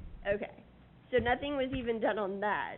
When I was out there were hundreds of people out there probably for this 7-on-7 tournament, and everybody had chairs. There were no bleachers. If we go to Battle Creek, if we go to Spring Hill Middle, are people sitting in chairs to watch middle school football games pretty much? There's Not at Spring Hill Middle. we don't have bleachers for. Yeah. Do we have more seating capacity at other schools? Yes, ma'am. Is that a fair statement? Okay. The other issue I have is if we take these fields back, how are we going to keep them up? Because we've already approved a budget that basically for the last several years that we've been talking about athletic standards, we've had all the schools listed out and we've had Cox over here. We could have been spending money on Cox, but we didn't spend any money on Cox because we thought that we had a partnership that was working. And so we've expended, I don't know how much money on athletics, $500,000 last year. Correct. We just allocated another $2 million. I mean, we've neglected that school on our own choice because we didn't think we needed to. We've already approved a budget, and it doesn't have any money to upkeep Cox. So if we get those fields back, how are we going to maintain them up to our standards? We've discussed on the front end that in this initial year, it would have to come from a joint effort of the maintenance money and the athletic money that was given out of fund balance. It would have to be a one-time expenditure to kind of get things back to a place that would be acceptable, and then hopefully add that into our rotation into the 141 budget for the coming years. I just think it's important for everybody to understand that we're essentially robbing from Peter to pay Paul. Correct. That's what we're doing, because this didn't work out. When we made this deal, I don't know how much it costs to keep up those fields. Could you give me like an estimate for like an annual cost of what you would like to see spent at those fields just for field maintenance? Once they're up to standard, Chris, what would you say a good number would be for the 3? Per field per year? So And that would be more than's ever been spent on those fields out there. Yeah. Even when we had them, that would be more than's ever been spent on them. So 30,000. So what I'm saying is, partly, if you think about this when we made this deal, if we're thinking we're getting $30,000 worth of value annually in perpetuity for 40 acres, I don't know that necessarily seems like such a bad deal that this board made. But now to come back and say, oh no, you didn't do a good job, we're going to take those over, we're going to pay for that, and we have no money other than robbing from other schools to pay for it, I really struggle with that. I still don't think we're doing right by Cox. And I understand what you're saying as far as the safety and getting the fields back under our control, but I just really think this is a tough pill to swallow for me. When I mention the safety, I think it's the land and the proximity as much as it is that's what is just truly concerning to me, is that the closeness of it, the use of it, the maintenance of it right now. But yes. Is there an amount that you could throw out for what you would like to see to get those fields up to a certain standard, including with better bleachers? If you better looked lights, at better- if you looked at the lights that are on the football field are really nice lights. They are nice. They are nice lights. But to do the baseball field, if we needed to do If you, that. I think we just priced a baseball field today is about 300. Softball field was 100 and something, 20. Yeah, more than that. So we just did 2 softball fields for 300,000. So 150, and then so 300. So that'd be 7.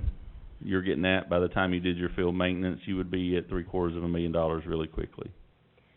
And I guess part of why I'm asking about that is I think it is awesome that they were offering to pay for playground equipment. But for the first time since I have sat on this board, we actually allocated $60,000 per school. And I know they decided after the fact to bring this offer in. I don't think they were aware of that. But I'll just tell you, as a City of Columbia taxpayer, it's a real tough pill for me to swallow to think we as a board allocated that money, and now they're gonna potentially put in this stuff, and I assume that this board's not gonna want to make it 160 per elementary school in Columbia. Is that a fair? We were going to wait for direction on that. But that would not be your recommendation from staff, would it? If we were trying to use the money you set aside equitably to bring everyone up, then no, that wouldn't be probably our recommendation. Okay, thank you. Let me jump in and ask a question, because it just dawned on me. You said we're looking at roughly $250,000. We're talking about that's what I meant to say. And we're looking at a potential offer of a donation that would be worth about $600,000. Seems like maybe we could, because our concern is Cox. Right. The money would come from the City of Columbia as a result of some of these discussions. I think that would be just logically a better place to put that money, since we've already got the playgrounds designated. I think putting $600,000 towards a 650, you know what I'm talking about. Put the money at Cox rather than try to spread it all over the city. Mr. Lindsay. That was kind of where I was going to go with my comment. And I wasn't on the board, just going off of Scuttle, I guess. But if I remember, or I heard talk that the MOU involved lighting every field out there, and I could be wrong about that. But when we initially talked, and the wording of it, Mr. Ward, I don't know that it says each one. I do know that when we initially had discussions about this, the Babe Ruth program out at the Pepsi field was going away, and the Pepsi field was kind of going to be gone, and they were looking for another field that would be baseball specific, since Ridley is more softball specific, and there was a lot of interest in that field as well. Now, it's been the MOU's on my desk. I should have brought it, but as far as what it says, I don't know that it's specific. I think it specifically says football field to be lit. I don't remember anything about lights. That would have been a big ticket that probably would have jumped out at me. I think it just says football in the actual MOU. No, I got you. But there was a lot of talk that Pepsi field was going away, and that baseball field could take its place for their use. I'll just be blunt. We held up our end of the deal. Without having an MOU in front of, and because our end of the deal was we're going to give you this land. So we Murray County Schools held up their end of the deal, and Murray County Schools can't back out of that end of the deal right now.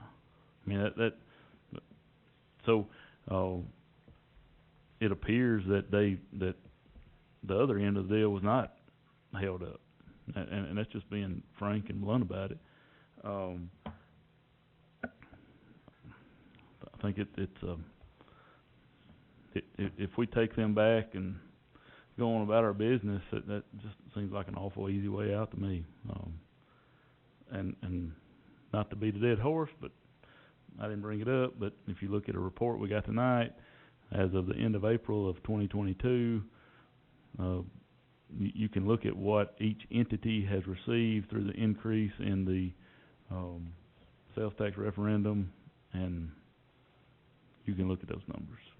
Okay, thank you. Mr. Sims? Just me personally, if we're looking to get out of the MOU, the only thing I personally would look to do would be to survey off, I don't know, I pulled up property data and did approximately about 4 acres of where the fire hall currently sits. I don't feel like we could try to force to take the fire hall away from them. Maybe, but that right.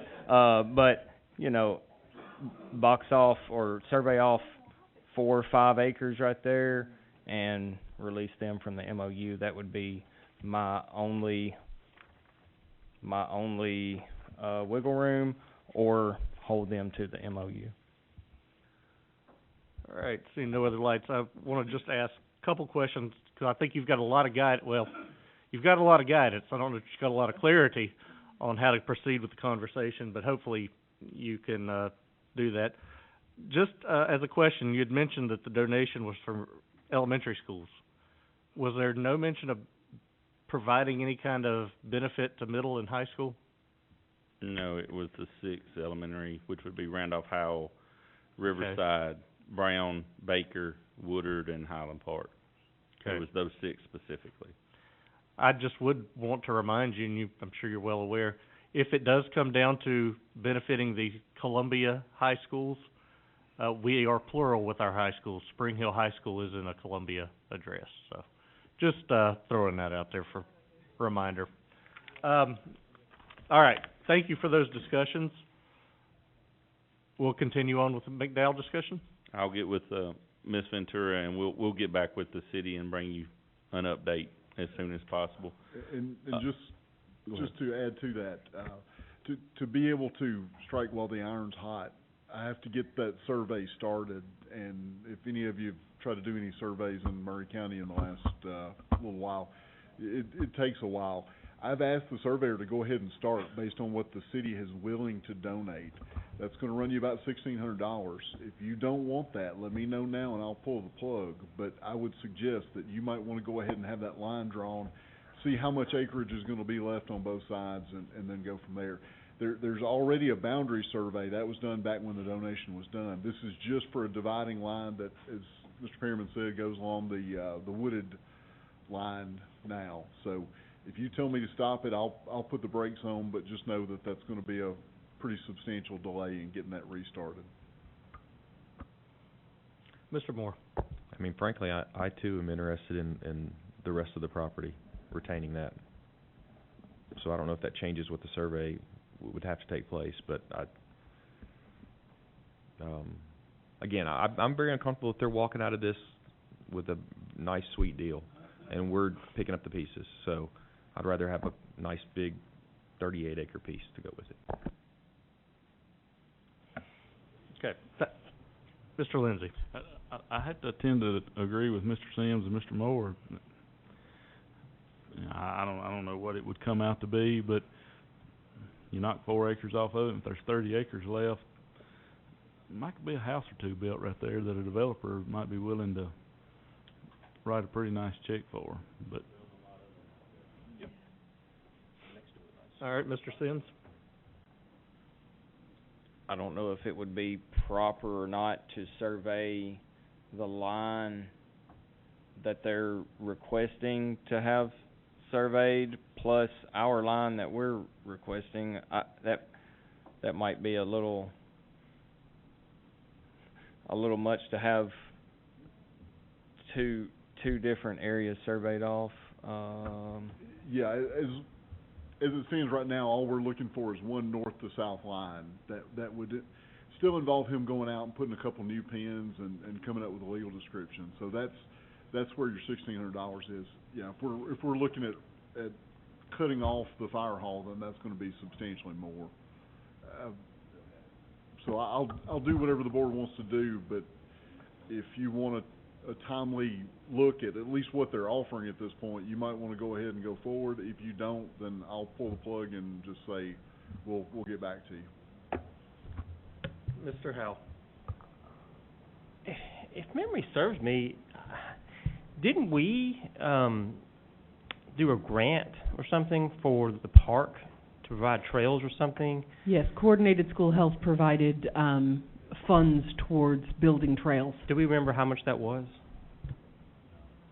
She typically does about 20 to 25,000 I was a year. thinking 25,000 is what it was. So I'm just kind of, so not only did we give them the parkland, we gave them $25,000 to build said park on the land as well. Just throwing that out there, so. Okay. But realistically, I asked Mr. Perryman to put this on here so that we could have this discussion so that I would know how to move forward.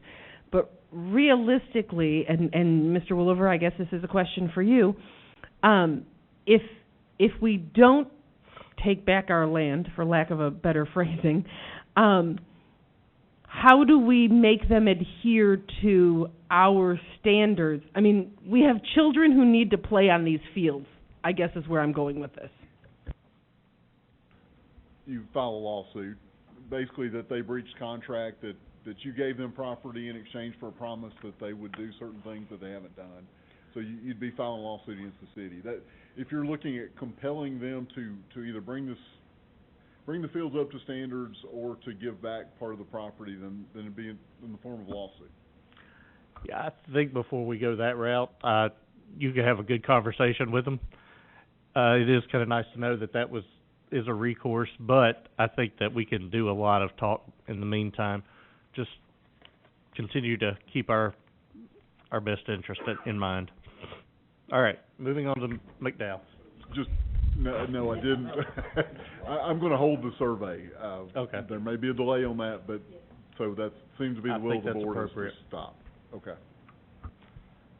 All right. Small comment. If it's small. I'm sorry, for the clarity part, and this is for Ms. Petra. I'll be honest, I'm interested in exploring what the options are to undo the MOU.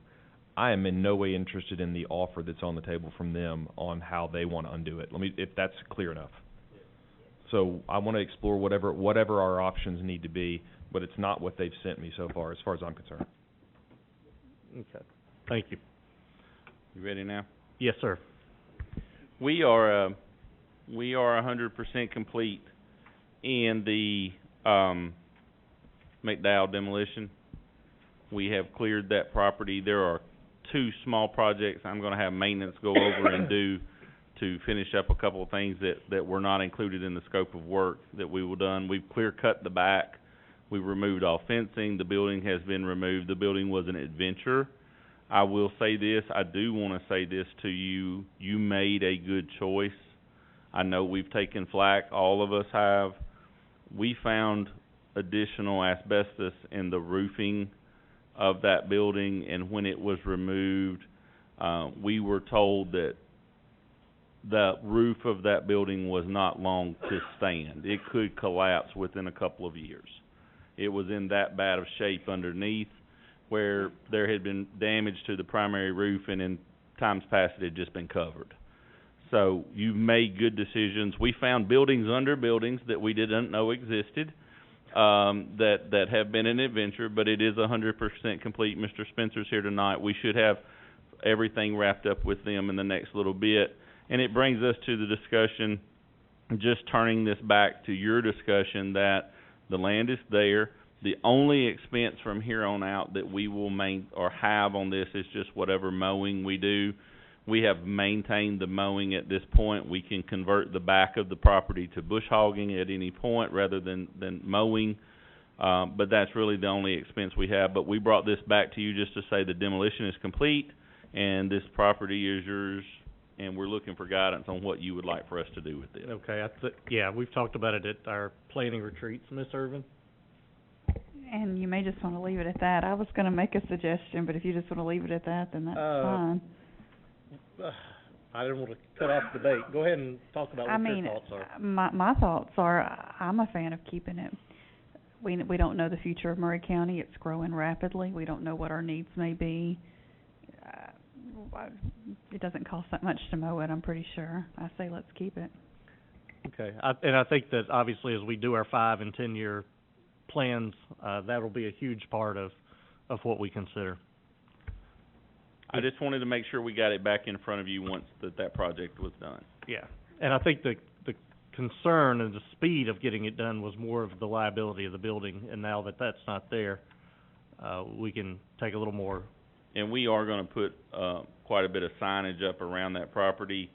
We did have to work with, Mr. Berry had to work with City of Columbia Police Department this week, and we actually turned a list of authorized personnel over because we had a big four-wheeler fest over there the other day, in the back of the property. So, if your name is not Eric Perriman, Jonathan Berry, Murray Ring, or Dave Hall, you're not supposed to be on that property without someone knowing you're there. So if you guys want to be added in any way, please let me know, because I don't want you picked up, and I want Mr. Howard to be the one to have to do it with you there. But we are going to put signage up. That's the only other issue we've had, but we think we can take care of that. Now I've got to cancel my family camp out. Ms. Parker? Just get added to the list. Yeah. I'm curious though, what is the thought of what could go there? Because I say that because when we talked about putting a new McDowell there, it didn't fit with what the plan of this board was. So is there a different route that central office sees for that property? You know that my suggestion had been in your 5-year plan that last item was a central office to replace where we currently are. I said staff recommends the McDowell site, but that was not anything that was binding to you. That was simply our recommendation. We see it it is 7 acres. It is in the middle of town. It is fronted by 4 streets, so it has a lot of access. It could have value to you, and it's only going to get more valuable. So that was our suggestion, but again, that's just a suggestion. That's for you guys to decide what to do. Yeah, and like I said, that's a 5 to 10 year plan unless we feel a need to sell it. Well, quicker. I would just say that the last time we put it out for bid, we didn't get anything because we had a building on there. And so we took down a building and we expended money to take down a building. And so to me, for us to just turn around and not even see what potential bids we could possibly get, nobody said we had to take them, but I just feel like from a due diligence standpoint, we're going to need to do that this board's going to need to do that at some point to determine whether or not, whether that outweighs putting a central office there, in my opinion. Thank you. Mr. Howe? Well, I tend to agree with Mr. Irvin. We can sell it for $2 million. Okay, woo, we got $2 million. All right, great. Where's that going to go? Nowhere real quick. I mean, we can put some money out on one of the athletic fields somewhere. We could, but $2 million versus having the land that we can build on for a central office because honestly, I'll go one further than central office. I think with 7 acres, you can put a central office on it. You can put central maintenance with a book warehouse. You can consolidate 2 properties into 1 property. We can have a conference center. We could have a daycare for our teachers there as well. I see a great amount of potential that $2 million or $3, whatever we would get for it, just throw money in the wind. And like I said, when you have $100 million or $100 million plus budget, a one-time $2 million is just take dollar bills and throw it in the wind. So I think we should take our time. We don't have a danger or a liability when we had the building there. That was my purpose for getting the building down. It wasn't the marketability. It was the building's going to have to be taken down whether we keep it or sell it. It wasn't going to sell with the building. We can't build on top of that building despite finding out that evidently they did that in the past. So we now have taken the building down. It is now a clean thing. Then we take this property and we just sell it to the highest bidder. That just is very, I think, just disrespectful to the community as a whole. So I don't know why we would be in a hurry to try to sell it off. Let's keep it. Let's hold it. Let's make some smart choices and smart decisions. and let's do something positive for our district with it. Okay, thank you. Ms. Irvin? Just real quick, and I mean, that's definitely my thoughts as well, but I mean, of course, I know we would come to a consensus, but I really haven't studied that property and the land around it, but my first thought is I know a lot of times I would think some of those homes may be potentially, there might be homes around it where maybe we might even be able to come in. Am I right or am I wrong? Like, are there lands around it that we could even like buy eventually and potentially have a way? I haven't really studied it, so that's why I don't know. The only really, there's a property across West 6 on the back side that's a large wooded property, but it's very rough. And I actually think that it actually has, I think like most things in the city of Columbia, someone has already looked at it and said, let's build something on this. Yeah. So I don't see a property around it that's available where it could be expanded. There are the two houses up on the front, one where Bell Lampshade Company used to be, and there's a house beside it. Those would be your only potentials, and I know the Bell Lamp house just sold and was remodeled, so, and they're remodeling the other house right now, so I don't see that as an option. Mr. Lindsey? I agree. I don't think we need to be in a hurry to do anything, and we received an email today, actually a citizen spoke at the county commission meeting last night and actually brought the property up, and probably is not a terrible idea. You know, as we move forward as a community, that property could be valuable not only to Maury County schools, but it could be valuable to Maury County as a whole. And we could all come up with ideas, but you know, that personally, county offices take up a very valuable piece of real estate, basically taking up 1/4 of the square downtown. Maybe there's some exploration into moving county offices off of the square, and McDowell property is not very far from there. As we have evolved as a county government over the last few years, now we have a financial management office that serves both the schools and the county, but we're housed in different locations. So Doug's office is downtown, but central office is, 4 or 5 blocks away. So it's maybe there comes a time where the powers that be look at it and decide that it's a good idea to put everybody in one building. And but there was some talk about that last night. I don't know if you guys read the email today, but a little different plan than that. But the county's attempting to build a justice center at the old Daily Herald building, trying to get courts moved out of downtown. So whether it be for Maury County schools, whether it be for Maury County, whether it be for the city of Columbia, I don't know. But I think that property holds some potential great value for the taxpayer of Maury County moving forward. Thank you. Ms. Parker? I don't necessarily disagree that there's potential for that property, but I will say that this board tried to explore that before we knocked that building down and incurred whatever that cost was. It was quoted to us as $500,000 at the time. So, I mean, from this board's perspective, I feel like we did our due diligence to offer it to the city, to offer it to the county, to see if we could give them a viable solution. Now that we tore it down and they see a nice green space, I feel like now people are like, that looks pretty nice. Well, they're not the only ones that probably think, that looks pretty nice. So, I'm not saying that we have to rush it, but I also think that we have plenty of needs for our students. And if we're going to start talking about building a central office there, that's going to require funds. And we already know that that was like the last thing on our 5-year plan, because we also know that we need elementary schools in Columbia. We need an elementary school towards Culleoka. We may need another high school down the road. I mean, there's all these other things, and when we're starting to talk about spending money for a central office, I don't know how they're going to fund that and fund the other things that we have already prioritized higher than that. So I just think we need to be very cautious about what it is that we're asking and how long we wanna hold on to an asset, 'cause we're not in the business of holding on to assets indefinitely when we have a long list of needs for this county.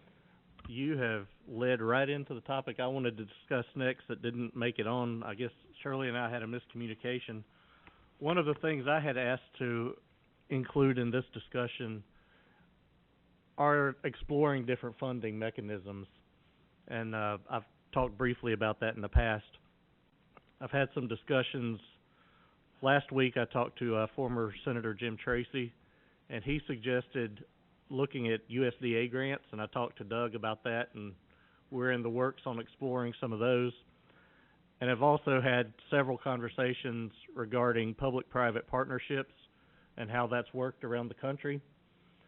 So that's not going to help us in our short term, but at least those are some ways, since it doesn't look like, at least in the near future, that an impact fee will go into effect.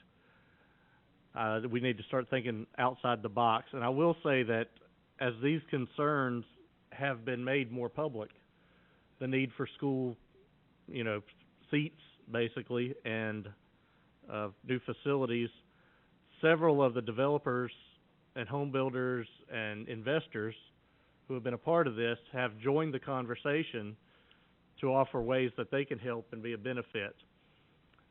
None of them yet have offered to build a new school for us, and I don't see that happening anytime soon. But at least they have seen the need to contribute and to help make this a little easier on us, quite frankly.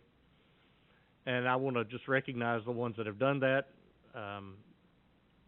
I think a couple of you are here, y'all are here tonight, so thank you for those discussions. We look forward to continuing those. And I will just reiterate, as I do each time we have these discussions, the school board does not approve or disapprove of any development or building plan. We mainly advise on how best to get our needs made known.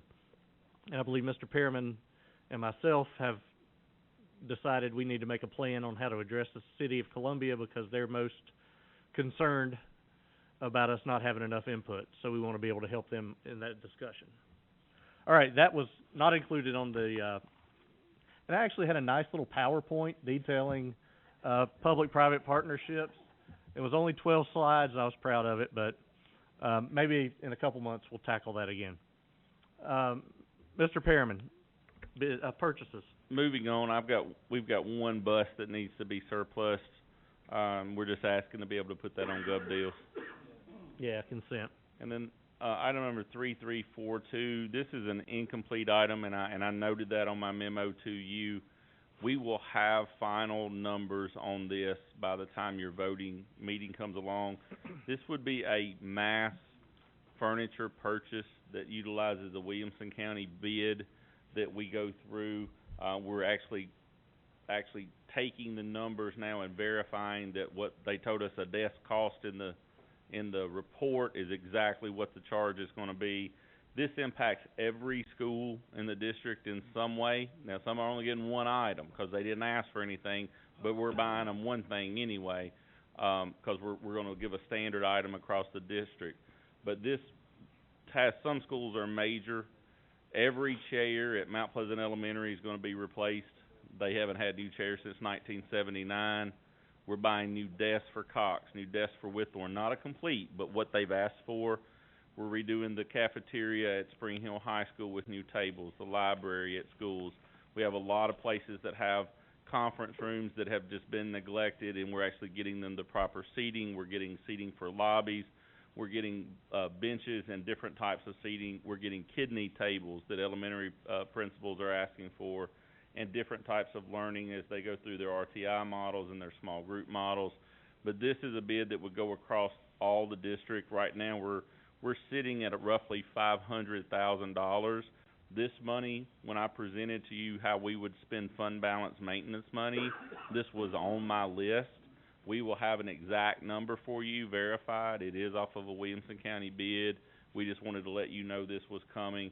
Money will be available in July by the time that we could approve this.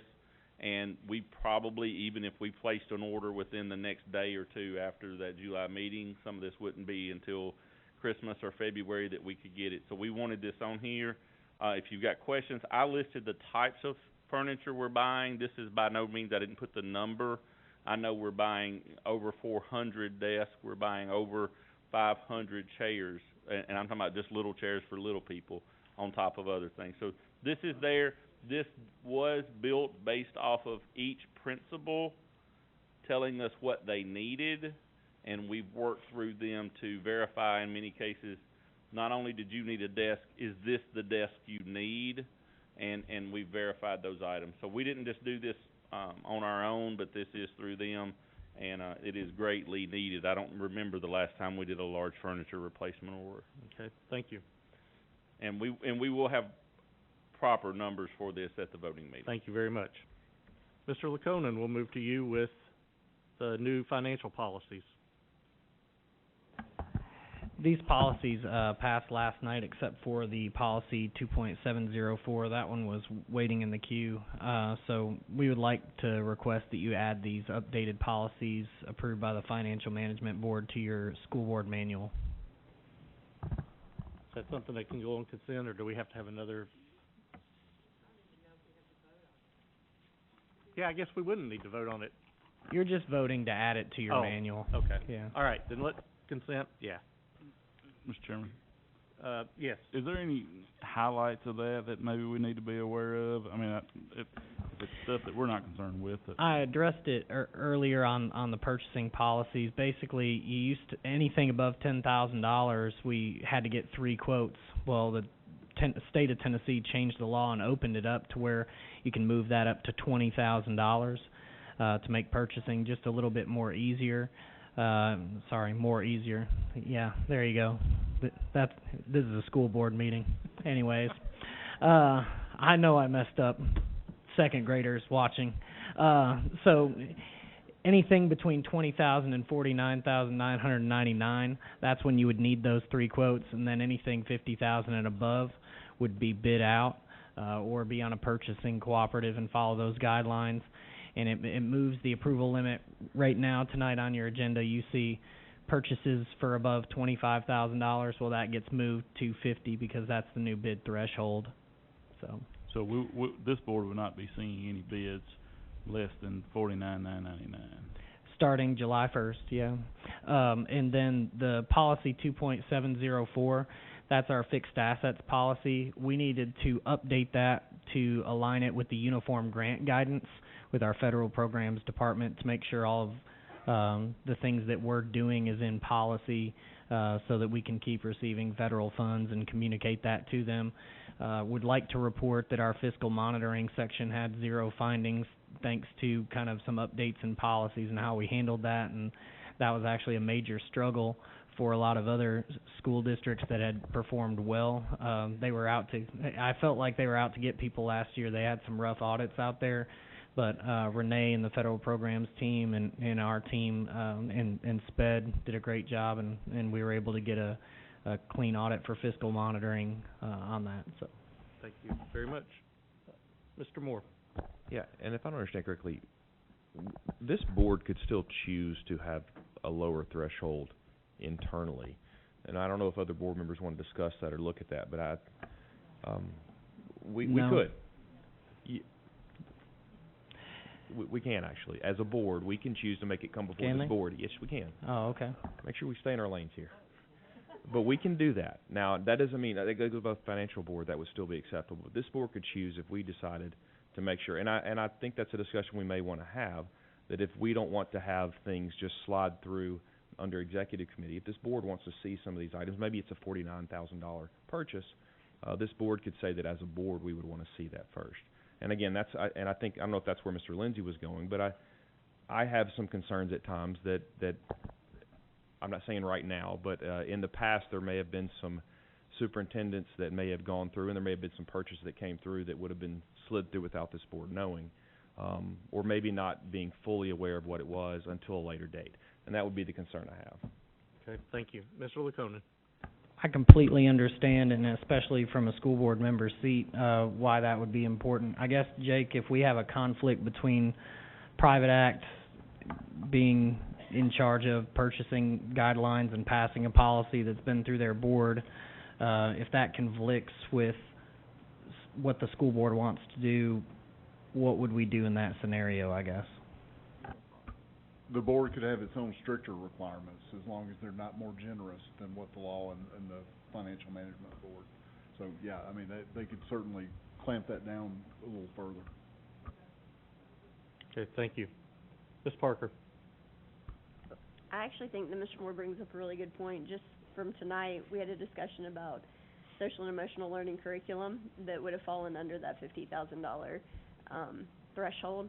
And I think we've all heard things about social and emotional learning that have, you know, and there's an expectation that we as a board are reviewing curriculum and things like that.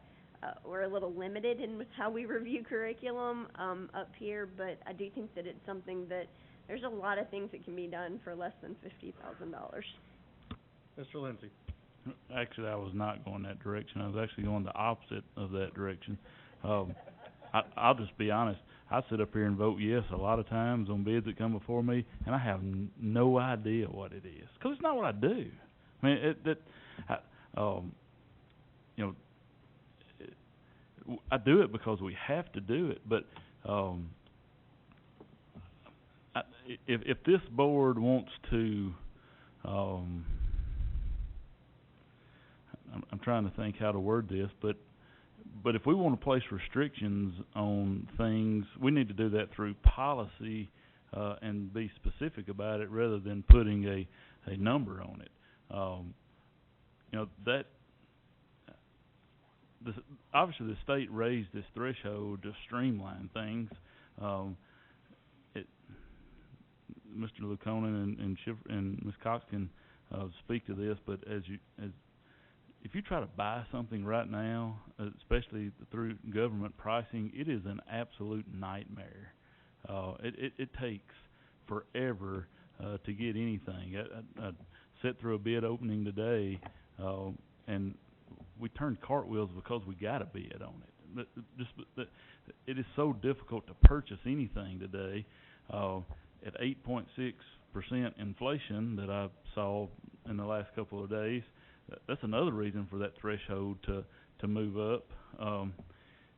Go back in my time in governmental purchasing, there was a time where we bid everything over $10,000, and it got to where you spend all your time bidding things. At some point, we have to put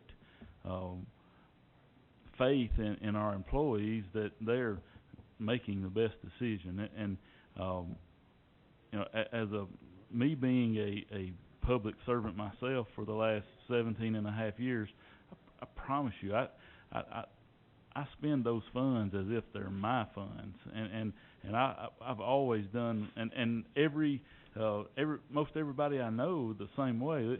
Everybody tries to do the very best. They try to get the best deal they can, and go to lengths to do that. So I think at some point we just got to put faith in our staff. If not, we'll sit up here and nitpick everything and won't get a whole lot accomplished. But Mr. Lacona. One of the heavy controls that you guys have as a school board that kind of helps with that is every department has a budget. And what is specific about school funds that is not specific about county funds is if, you know, Eric wants to move money from supplies to services, he has to bring it before you for approval, and that doesn't change here. That would still come to you every single time. If there's a purchase that their department would go over budget in a line item, the purchasing department would deny it. We'd come back before you. There wasn't enough budget. We're looking at buying this. This is how much budget we need, and that would require approval. That's what is used as a control mechanism as well that really can't be changed. That's part of state law as well, just transferring between line items there. So that is a control you guys have as a board, and I just want to bring that up to you. Well, and I want to just add that last night there was at least one commissioner, and myself actually, that questioned whether or not we wanted to adopt this and put it in. I will say that tonight I believe we're just discussing whether or not to add this to our policy And we can go back and always change the policy to make it more restrictive. But tonight, we've got a policy set in front of us, and that the Financial Management Board has approved. And I do think that that might be something we need to recognize, is that they've approved it, so we are, expected to put it in our policy. Then we can go back and make the adjustments. I think just for cohesiveness, that may be a thought. Mr. Moore? Oh, and I agree with that completely. And actually, Mr. Inledge, you may be, and Ms. Parker, you both raised some good points on that. Perhaps the distinction that we need to be discussing would be the difference between an asset purchase, where there may be some speed. If we've got to buy a van or a piece of equipment and we need to move quickly, absolutely, I think that's the reason for this. But when there's things like curriculum, or there are other things that really this board should kind of have a say in, or more direct actual input, those are the areas I'm thinking of that we should maybe slow down and make sure this board has our hands on, so that things don't just get purchased and then we go, well, we didn't even realize that was being purchased. Again, equipment, assets, those things, that makes perfect sense to speed that up and let the executive committee go ahead and move quickly with those. Okay, thank you. Is this good to move to consent then? All right, well, good. I'd already written it down. Final adoption. I guess we're looking at these discipline policies. Do you want to say anything about it? Yes, sir. Thank you so much, and good evening, everyone. I did provide you a packet before the work session, and basically that's just kind of a brief, well, not really a brief, but it's an overview. It's a draft of our handbook for our parents and students, and I just want to let you all know that there are two primary vital components to this overall discipline package, and I like to refer to them as Echo Charlie, and that's education and communication. And what I mean by that is this: I've reserved 5 days toward the beginning of the school year to work with those discipline administrator point of contacts for each school to go over this handbook in great detail, so that they in turn can communicate that to their school's parents and students in terms of expectations and the student conduct and that sort of stuff. Just briefly, I did move the rights, responsibilities, and expectations in the handbook just before the student code of conduct, so that they will know that it is expected that they know the student code of conduct. So that's there. And then I did listen to some of your input, well, actually all of your input from the last meeting that we had. I added definitions immediately following the student code of conduct that helps clarify some of the verbiage that's in there. And then I also included the bullying reporting form that wasn't in there previously, as well as the formal complaint intake form that was not in there previously. I feel that our parents and guardians oftentimes, and administrators for that matter, they don't know where to find stuff. We have it everywhere. So I wanted to create a one-stop shop, if you will, for everyone to have access to. And oftentimes in the past we've had a manual for administrators, a manual for students and parents. This is all the same thing, so that they're looking at the same document for consistency. So I feel that that's vital. So that leads us into the policies. Starting with the Student Code of Conduct, I took the original Student Code of Conduct proposal and I made those recommended changes from our stakeholders and you all as well. Is there any discussion for that? I do just want to briefly bring it to your attention. I did add parent must be contacted on any documented offense on the lower levels, even the lower levels. That's not to say if the teacher says, Jeffrey, get in line, that doesn't warrant a parent contact. But anything that's documented, there needs to be a parent contact. So that's in the policy. And then if you'll look, I did listen, I took Ms. Kinzer's recommendation for the level 2 offense. I did take out victimization of any student harassment, sexual. I changed the verbiage of that, moved it to the higher levels, But I did revert back to the trauma-informed, the previous one, and added the horseplay physical contact as that lower level, okay? And then I bumped the inappropriate contact to level 3, so that bumps that up. And then keep in mind, too, please,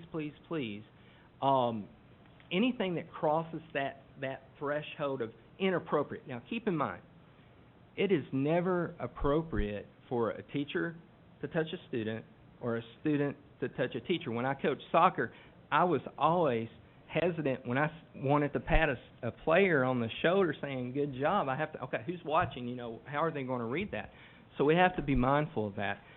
But for those incidences that cross that threshold of inappropriate, such as sexual or violent in nature, that's where your level 400 is. And keep in mind that a level 400 offense, the consequences can be very similar, if not the same, as a zero tolerance offense.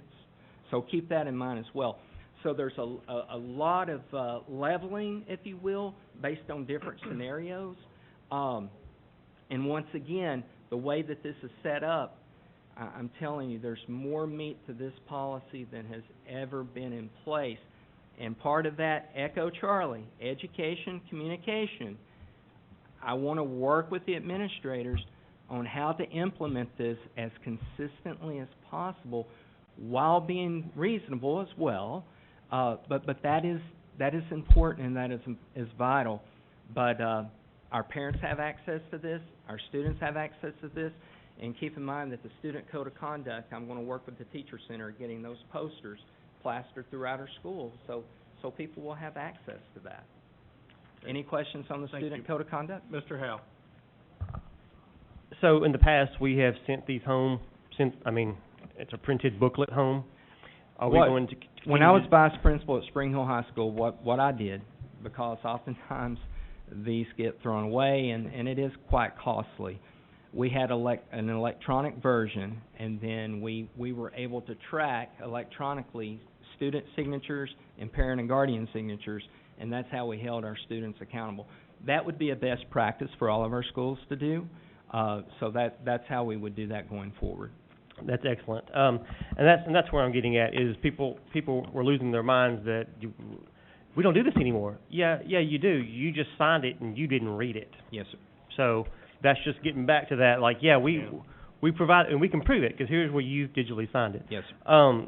Furthermore, I just also want to point out to students and staff that just because it's covered in here as a level 1, 2, 3, 4, 5, whatever, that, especially I'm looking at staff, does not mean that it still does not come to the level of a crime.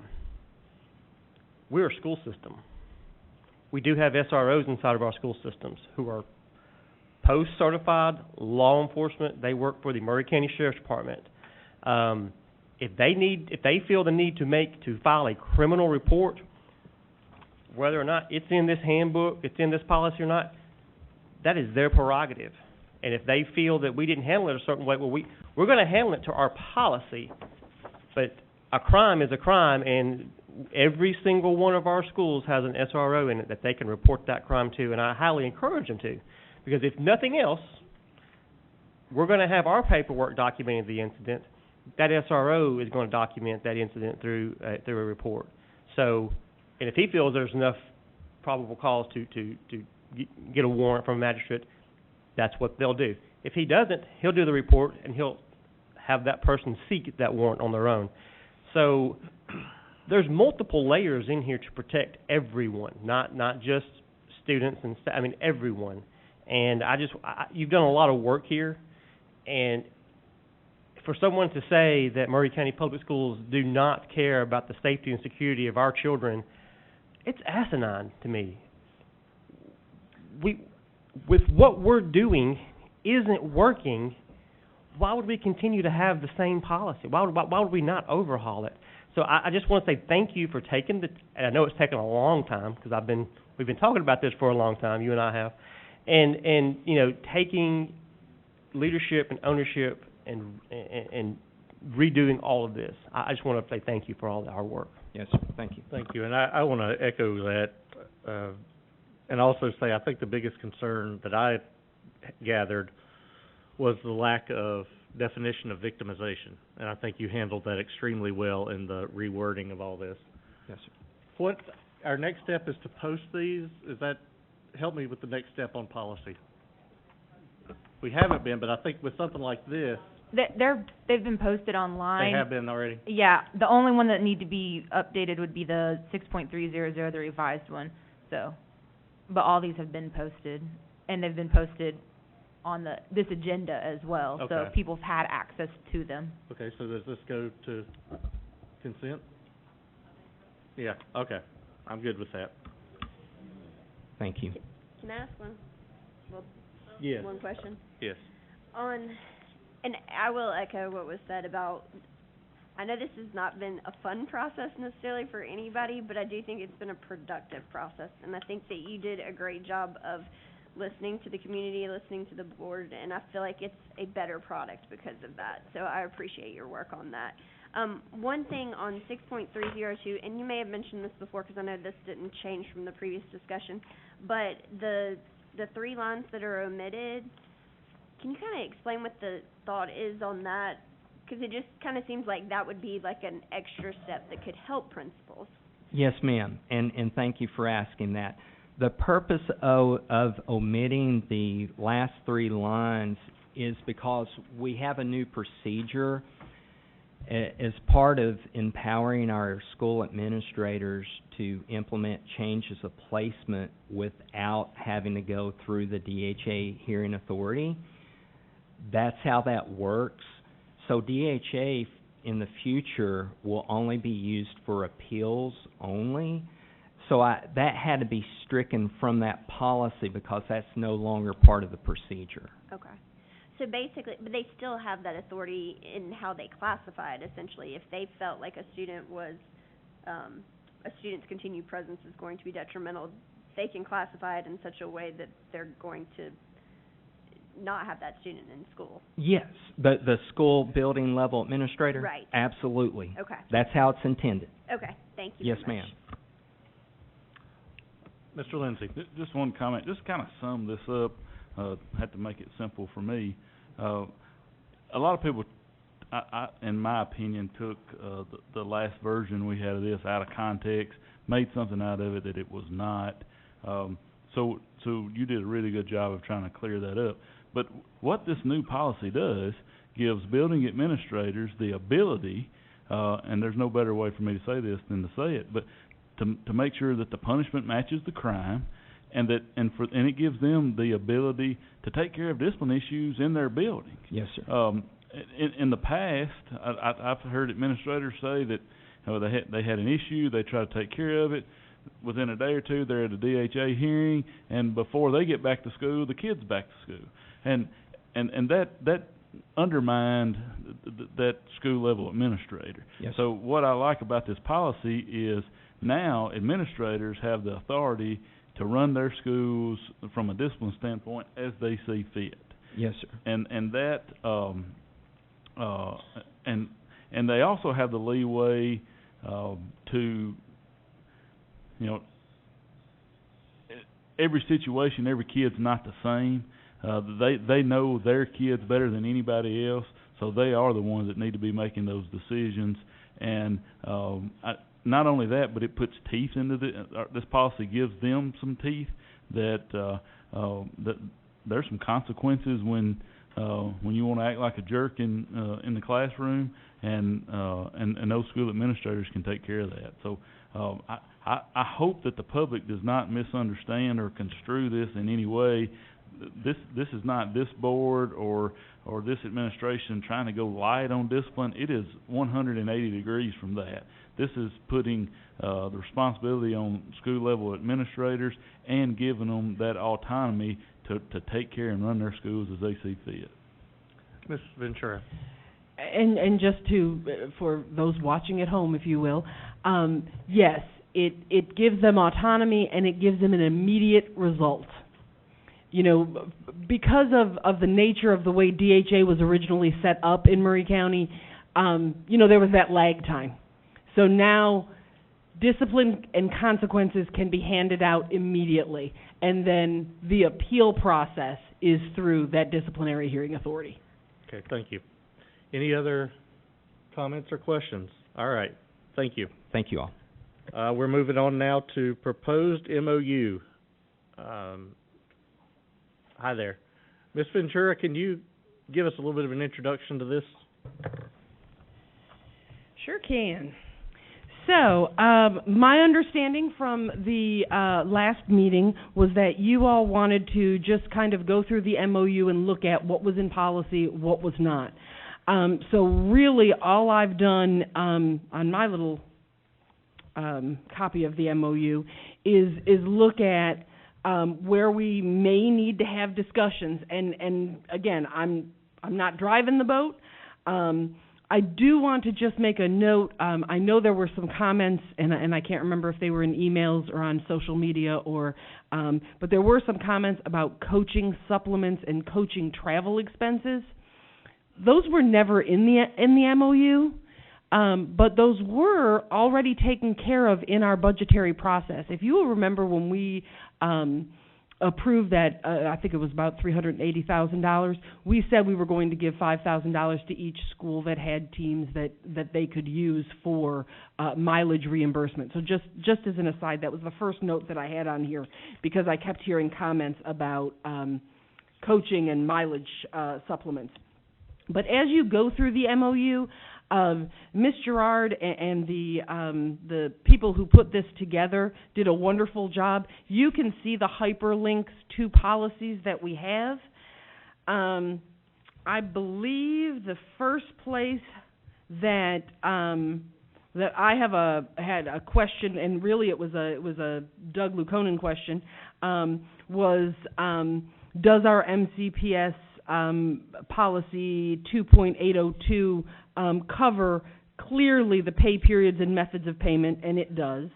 The only question with that was the pay before a holiday, and our policy clearly states that. Local leave. If you go to Section 2, under temporary leaves of absences, everything else has policies associated with it. The local leave was something that did not have a policy attached to it, also has a cost attached to it. As far as this was the added bonus of giving teachers additional sick and vacation days based on the years of service that they had with us. That is something we may want to address. Maternity and paternity leave on the next page, Section E, something that I think our policy does not cover clearly. And just stop me if I'm talking too fast. As you move through, everything else is covered as far as our policies. Article 4, hours and load. Section 3, teacher load and prep time. I think it would do us some good to really look at how TCA lays that out. I'm not sure. This might be over and above what state law gives as far as prep time and workload. So that may be something we need to address in our policies.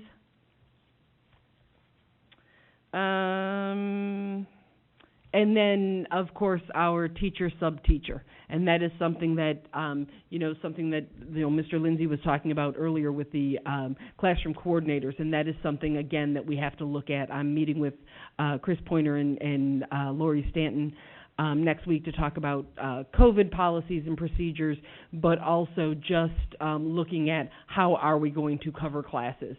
And if we're going to use teachers, how are they going to be paid? Are we going to use a teacher, sub-teacher? As we're all painfully aware, that turns out to be $13 an hour. The MOU stipulates that it will be more than that. I do think it's more fair if they're taking on a planning. When I first came on board, I tried to revise that and give stipends for planning periods. Principals had to approve that through me.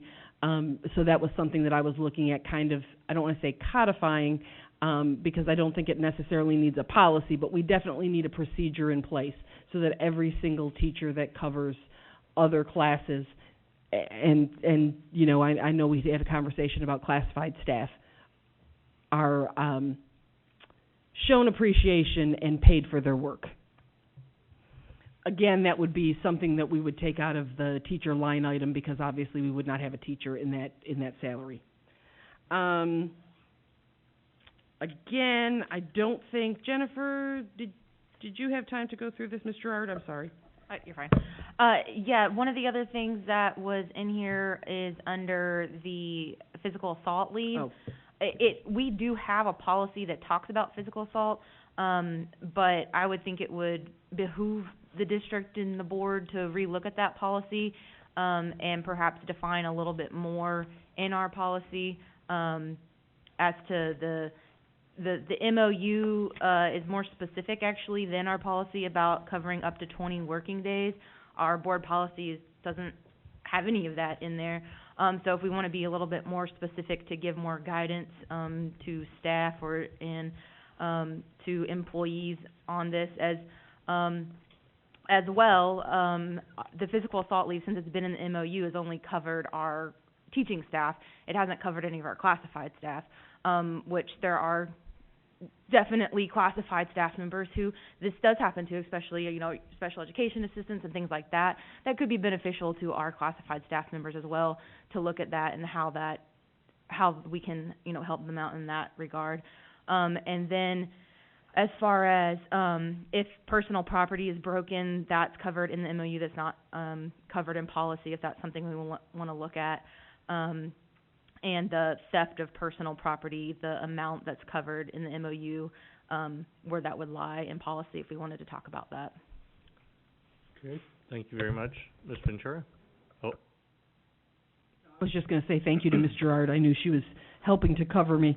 But like I said, most things are covered. Now, how deep you want to go, you know, this was something that we just kind of said we would touch upon, and how deep you want to go and how you want me to create a crosswalk. I'm at your pleasure. Yeah, there was some discussion, just that we felt like a lot of these things could be handled by policy. Ms. Irvin? So I think a lot of the individual items that you've mentioned, I think they were very noteworthy, and I think that they were advantageous to our attracting good talent. I do understand why, you know, the 3-year term might have been concerning to some, but I would like to explore, I guess, each of these. I mean, like I say, I think they each have value. I know they would have to have more sound numbers to it, but I don't know what that process looks like. But if there's a way to implement potentially making, I mean, I guess each of these would have to be their own policy. Is that correct? And we would need to try to, but my personal opinion is I think they have value, strong value for attracting good talent. So I'd like to move forward with that. Ms. Kinzer? I've had a lot of you comment to me how you don't think a MOU is necessary. We waived a policy, and Ms. Ventura is our superintendent. Thank you so much. We can do that at any board meeting. We can waive a policy. And no matter what the policy said, we have that ability. But if it's in an MOU, you'd either have to go back to the table or go back as a conferencing and discuss it. So they are guaranteed their benefits because they're in that MOU. Now, there was discussion, I think we had one, we're talking a little bit earlier about if we ever had to change, or if the insurance costs more, or if there was anything that we couldn't afford to do. That's part of the process as well. You would go back to conferencing. In the MOU, the 3-year one that is in effect still, it said that we would give them a 3% raise every year. Did we? No. All right, I've heard the comment, well, they're not appreciating. We gave them a 6% raise. We didn't give it. They earned it. Oh, my gosh, did they earn it? They hadn't had one of significance in the 6 years I've been, since the first year I was on the board. I just don't know why we want to alienate the teachers by saying, we know you want to see all of your benefits in black and white. You don't need to go through that book that's this big and find that one little detail that pertains to that issue that you want to know. It's right here in this document. And if we can't afford that at some point, then we just simply gather everybody up. Now, we had a board team that sat in, and let me tell you how this works. If there are board members that haven't sat on this, but there is not one thing in there that everybody in the room didn't either say thumbs up or thumbs down. If you had 16 people there in the room and there were 15 thumbs up and 1 thumbs down, then it did not, that was it. It had to be unanimous. So I would assume that our board team was there and that they had thumbs up to everything that's in this MOU. So that's what's really been confusing to me, is that maybe not those that weren't on the team, but that those were, that they can't stand behind the work that they did for 3 months. I don't know what we need to do to make it understood or clear or whatever, but whatever it is, I would like to see us do it. Thank you, Mr. Howell. So, I guess one of my problems with the MOU is it really only pertains to teachers. And we employ more than teachers. And I think that these benefits should be extended to all employees. May I answer you really quick? Hold on, I'm not done yet. Here's my thinking on this. This is only guaranteed for 3 years. Mm-hmm. 3 years, completely different board. They could say, we did this last year, we are absolutely not going to do it this year. If you put this into a policy that extends to every single one of our employees, not just one group of employees, it makes it a little harder to change it, because you've not only upset teachers, but now you upset EAs. You've upset Mr. Perryman's department. You've upset Mr. Brian Parker's department. You've upset a lot of people. Why would we put it in policy just to change it? I'm not saying we can't. That's our prerogative. I just want to clarify it for you. Sure. Number one, the reason it's for certificated employees is because that's the law. That's the law. I understand that. But from the time that we did the very first contract, of which I was part of that, and that was 30 years ago, we made every benefit that was in this policy for everybody. When we vote a raise, it's for everybody. And I have even had, back in the day and even since, employees that are not certificated that have thanked us, thanked me personally for fighting for them to make sure that they got these benefits. I understand you saying, well, it's only for teachers. Yes, you're right, it is, but that's the law. That's why. Absolutely, and that's why I'd like to exceed that and offer it to every single one of our employees without an MOU. I mean, and we can do that with or without an MOU, but why not just include everyone in it from the get-go? And that's my thing. And going back to raises, the state doesn't give us money for raises for everybody. The state gives us raises for teachers. And we choose to spread that around to everybody because we value every one of our employees. I would like to offer all of this to every one of our employees, and I think that we can. But I don't know why we want to differentiate one set of employees from another when we need and value. We're trying to get people to sit in our classes to do Elevate. Well, if we're offering them all these benefits, I think that's a plus. I think that's a bonus. We need EAs for special ed and for non-special ed. Why would we not offer this to them? They're good employees. So that's my thing, is I don't want to just segregate one set of employees. I want to ensure that every single one of our employees are offered these same benefits, and I think we can do that through policy. Now, I don't know why. I mean, that's just my thought. All right. Thank you. Mr. Lindsay. Mr. Howell, just to correct you on one thing, the state gives us money for a number of our teachers, not all of them. So and a number of our positions, but not all of them.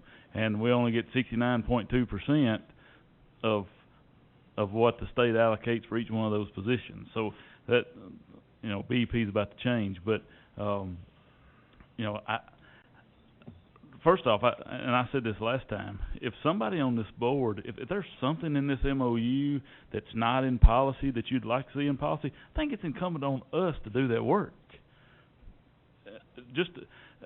I think it's unfair to Ms. Ventura to say, well, I'd like to see all this.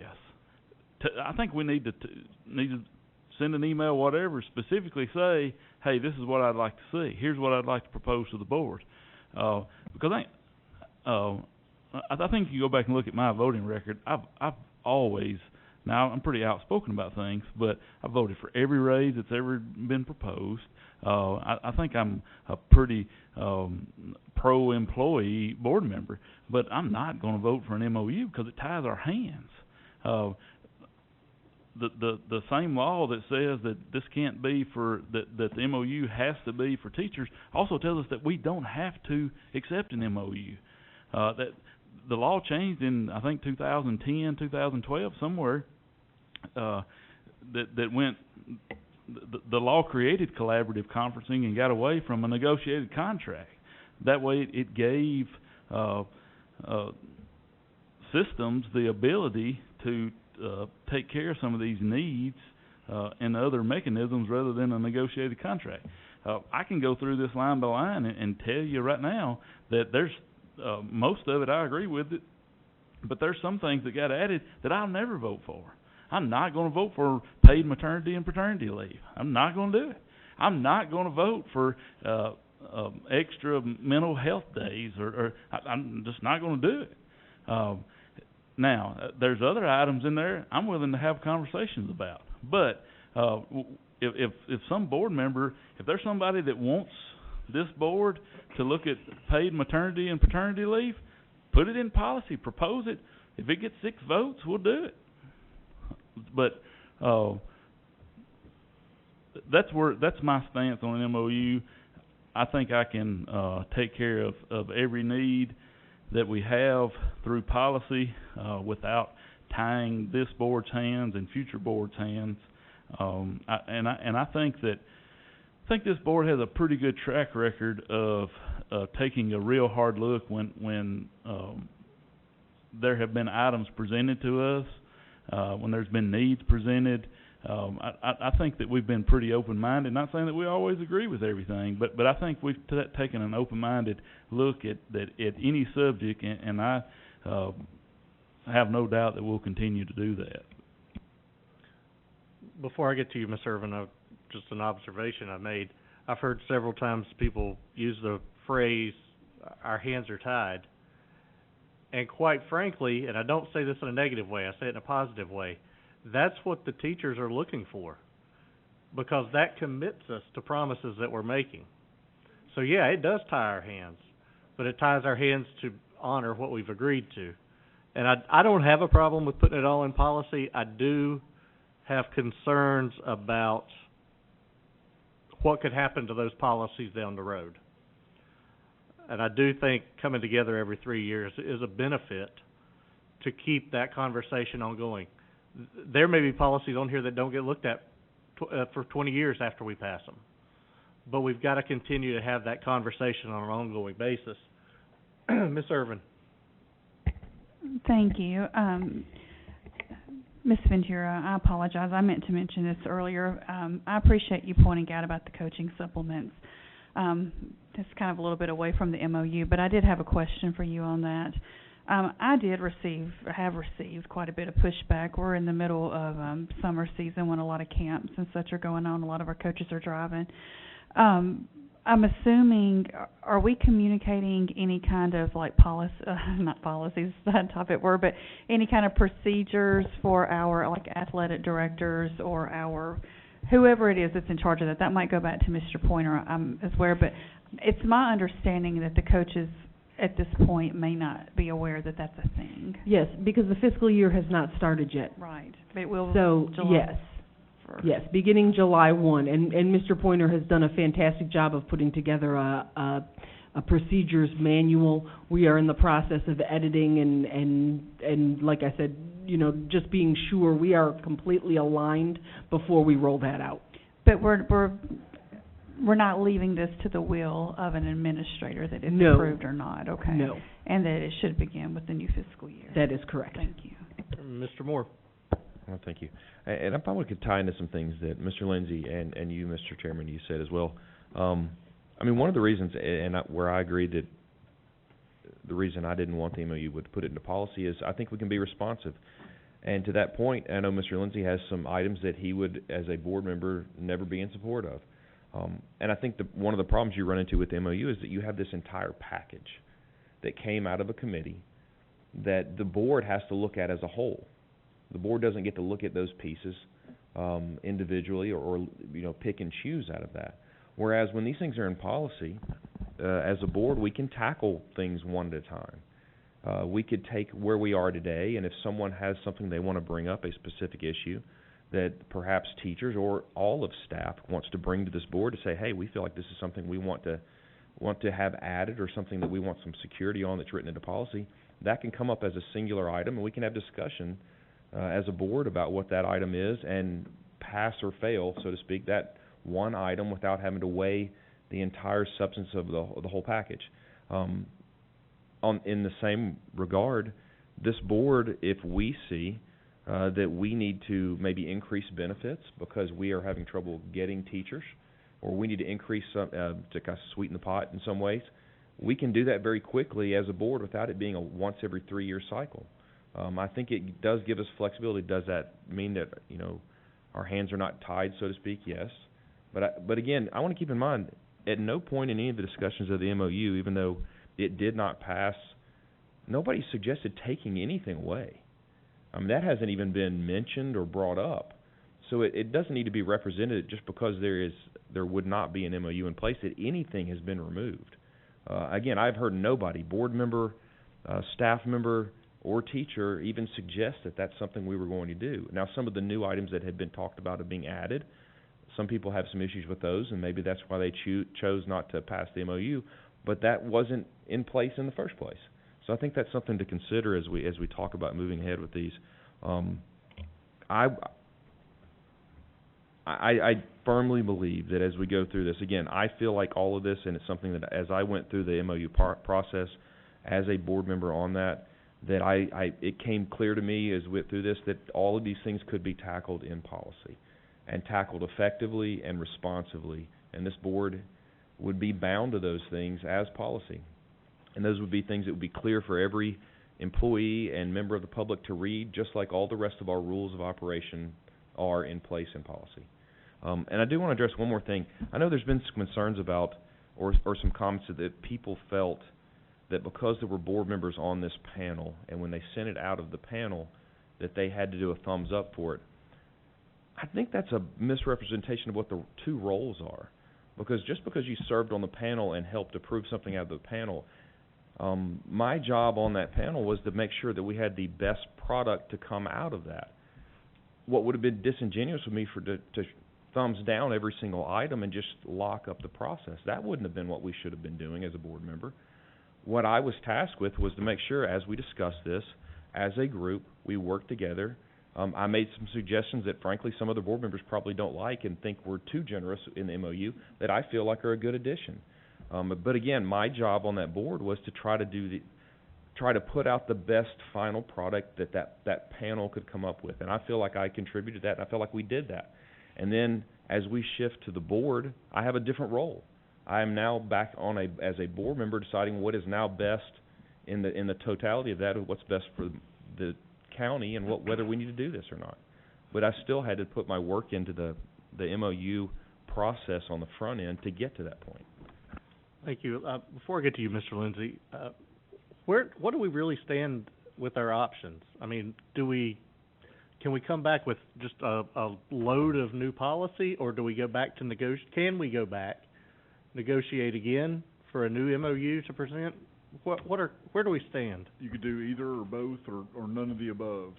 You could, ask the committee to reform and take it back and look at some of these things. You can, as a board, start policy by policy and enact some of these as you choose, but your will controls at this point, because state law puts it back on you. You didn't give the MOU an upvote, so at this point, it's on you and the committee. I guess you could ask the committee to go back. The committee could say, no, we're not going to go back, and then it would come back to you. But now the school board, sorry to interrupt you, we would have to approve going back to conference, right? You wouldn't have to vote on it, but you'd have to give some direction. I would assume you'd want to vote on it if that was your intent, but you could ask the committee to go back and give certain instructions as far as what you want to see removed or what you want to see added. Okay. Thank you. Mr. Lindsay. Mr. Chairman, not trying to be argumentative with you at all, but you'd made a statement about sometimes policies, it takes a long time for them to get looked at. And I think that the public fails to realize that that's what our job as a board is. When you know, my job is to represent my district, to represent everybody in Murray County. But if someone comes to me with a concern, it's my responsibility to bring that concern to the board. If I don't do that, I'm not doing my job. And example, a couple of months ago, I had a teacher just in casual passing. We were talking, mentioned cell phone policy. I sent Ms. Ventura an email and said, "Hey, can we put the cell phone policy on our agenda?" That's representation. That's what my job is. So if there's if something gets put into policy concerning this MOU and it needs to be changed or it becomes non-beneficial, whatever it may be, then it's the public's responsibility to reach out to us, which then in turn is our responsibility to bring that before the board. That's how this is supposed to work. But I just think it's you know, tying our hands has been mentioned, and I've used it, but that sounds as if it's used in a negative way, but it could be in a positive way too. There may be part of this that at some point the staff may look at, teachers may look at and say, "Hey, this wasn't as good a deal as we thought."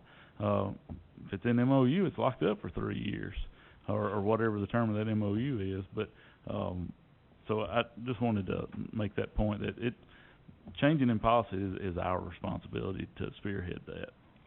Thank you, and not to be argumentative to you, but can you promise me that the Mount Pleasant representative will do that in 10 years? Or can you promise the teachers? That would be a better question. All right, so it sounds like we've got our two choices. We can either go back and start, maybe not start over, but go back to the collaboration process, or we can get a list of policies based off of what this MOU presents. And I dread to ask this, and you're going to throw something at me. Where do those policies come from? I mean, we don't each sit down at our computer and print up all these policies, or do we? We can. Or is that what we're going to do as a board? You would create a list and a general policy, and then because we're a member of TSBA, we would of course send it to TSBA for their legal updates, and of course Mr. Wooliver would assist us in that as well. Ms. Kinzer. His light was on, but my turn. Go ahead. She was involved with collaborative conferencing and knows these policies. So if there's any portion of it that we can put in policy, you certainly could be instrumental in getting that done, could you? Yeah, because I was well aware as we went through the collaborative conferencing, if this did pass, there were policies that would have to be updated with that. I'd actually already contacted TSBA if this had passed about, and particularly the paid paternity and maternity leave.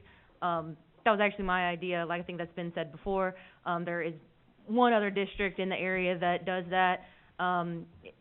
whether or not it eventually comes down the pike, whether, you know, we have to end up paying for paid FMLA in the future, I mean, it's a possibility. But anyways, I've been in contact with them, and they sent me some examples of ones that we could start working towards on that. So if they have model policies from TSBA, like not every policy that you currently have is a model policy.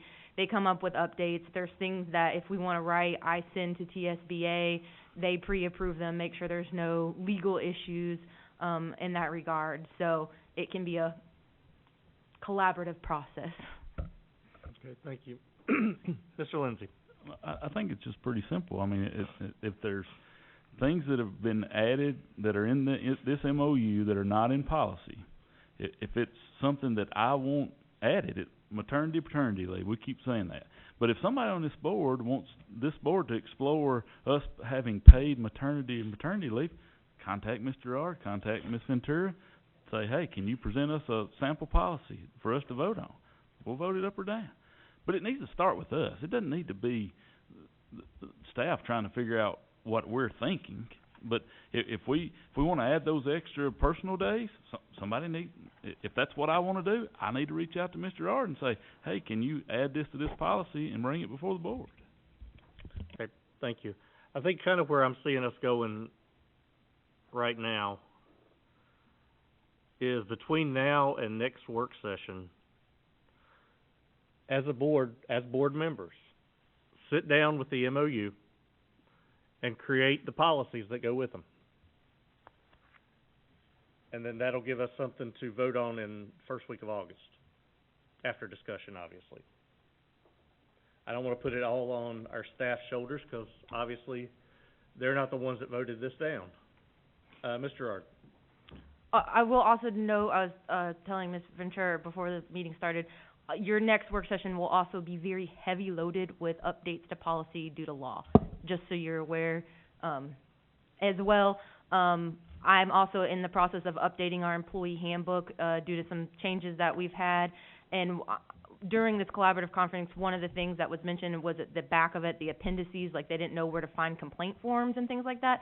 So I'm going ahead and adding those into our employee handbook, so our employees will go ahead and know how to find that for these specific ones that they had listed that they didn't know where to find. Okay.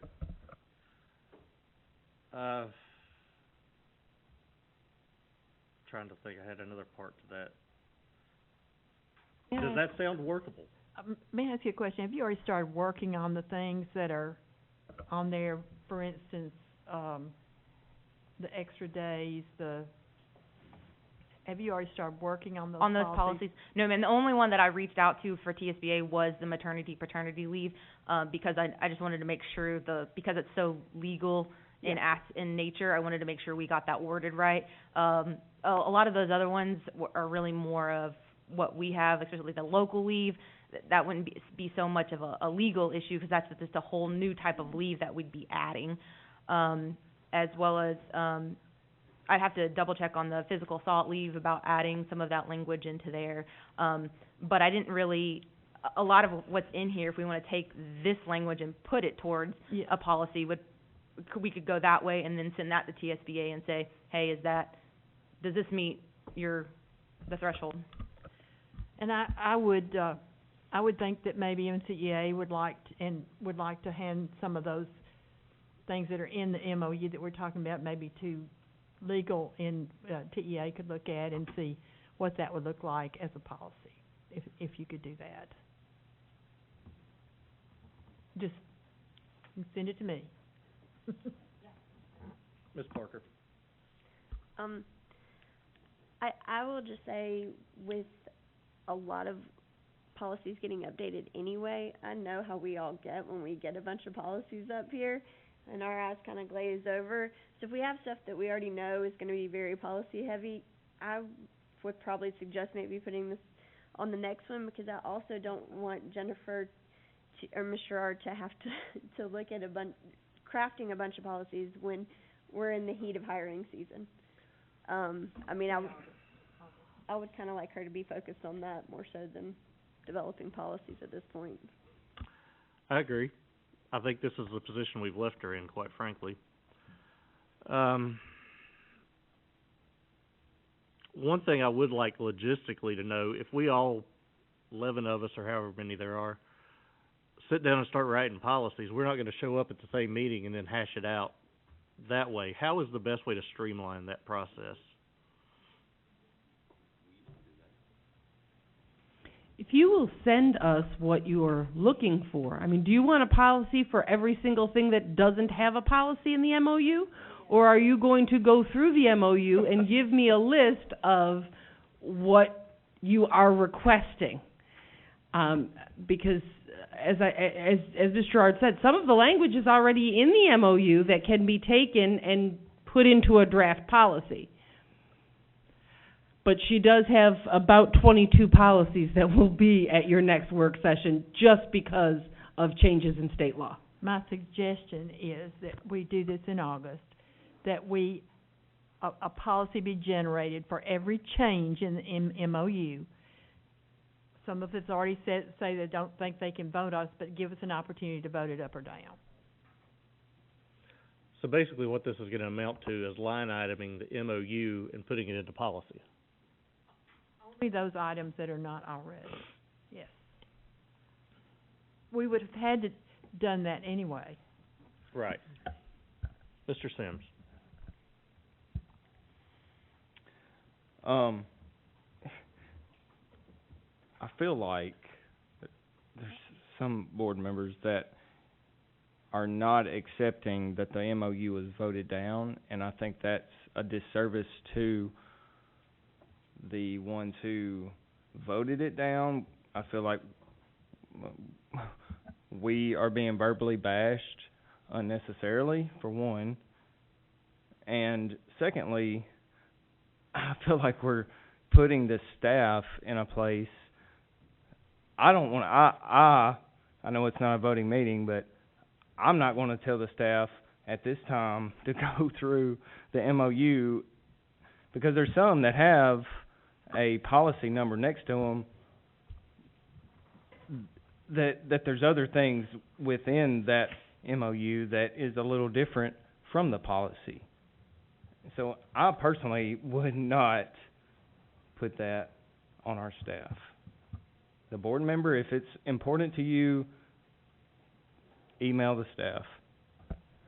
I think that's a good way to go with it by August. Well, we'll need to do it a little bit before the August meeting to have it prepared. We should be in contact with staff on the policies we would like to see put in place to address what's in the MOU. And then that way, you know, if y'all guys don't get any emails, then we don't have a conversation in August. But I can already tell you that's not going to happen, because I've got a list of them in my head.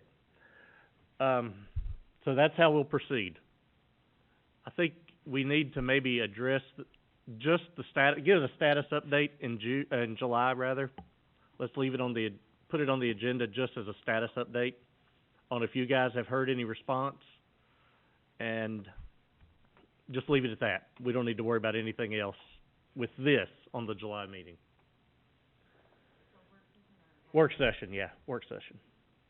And then we'll tackle it full blast at the August meeting.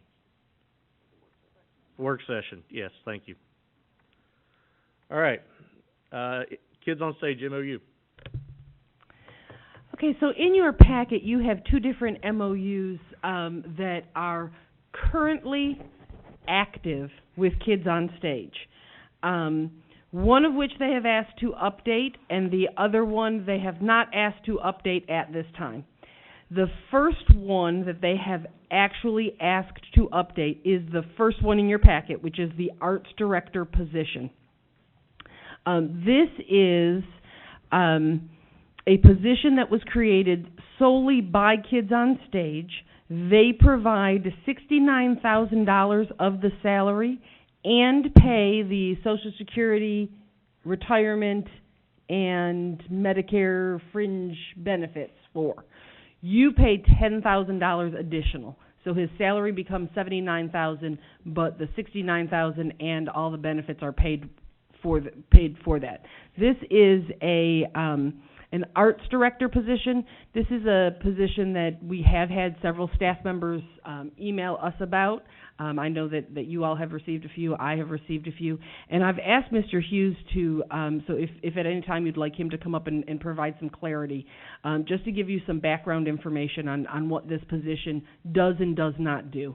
The concerns that I've heard is that the job description and the time allotment that this position, this arts director, is supposed to do is not what is occurring right now. When I spoke to Mr. Hughes earlier, he said that, you know, this has evolved. This has been an evolution process of this position. That he felt that there was value in this position, that he would use it according to this MOU. But I do think it's important to note that last year, and I don't think it was used appropriately. I think it was given more of a CTE focus rather than an arts focus. In speaking with kids on stage, they don't really see an issue. They're quite happy with the arrangement that we have. They're happy with this person's position. You know, I think we can say a lot of things about kids on stage. I think their hearts are good and they want to do good things for our schools. I don't know if we're getting, we're paying $10,000. I don't even know if we're getting $10,000 in value, personally. But I would ask Mr. Hughes to come up, if that's okay with you all, to kind of give you, he's been here longer than I have.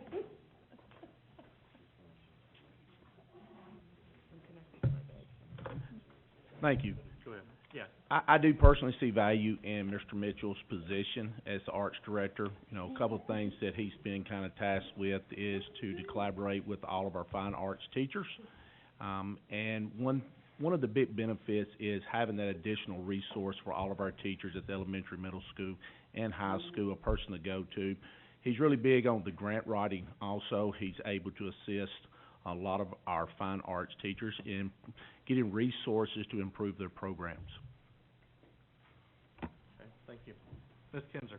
I know you all have received emails about this, but I've talked to art teachers that didn't feel like they got resources, and when they tried to get in touch with him to get them, he was put off. So obviously he didn't have a good year and it didn't work very well, so I'm not sure that I see the need to continue the position if it's not serving in that way.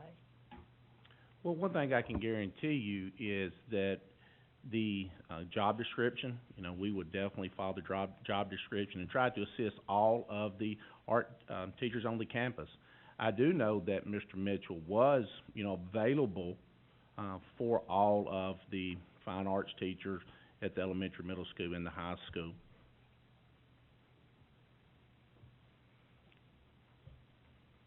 Mr. Lindsay. Ms. Ventura, is this position, are they an employee, and I think I know the answer, but they're an employee of Murray County Schools? Absolutely.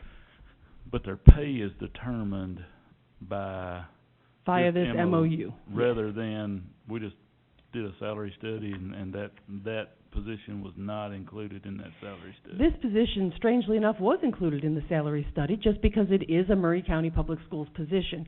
And that was something that I did discuss with kids on stage, that we may need to change with this MOU, because when the salary study looked at an arts director position, they put it in the non-teacher, in the grade system.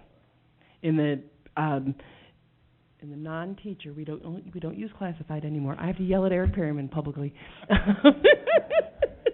But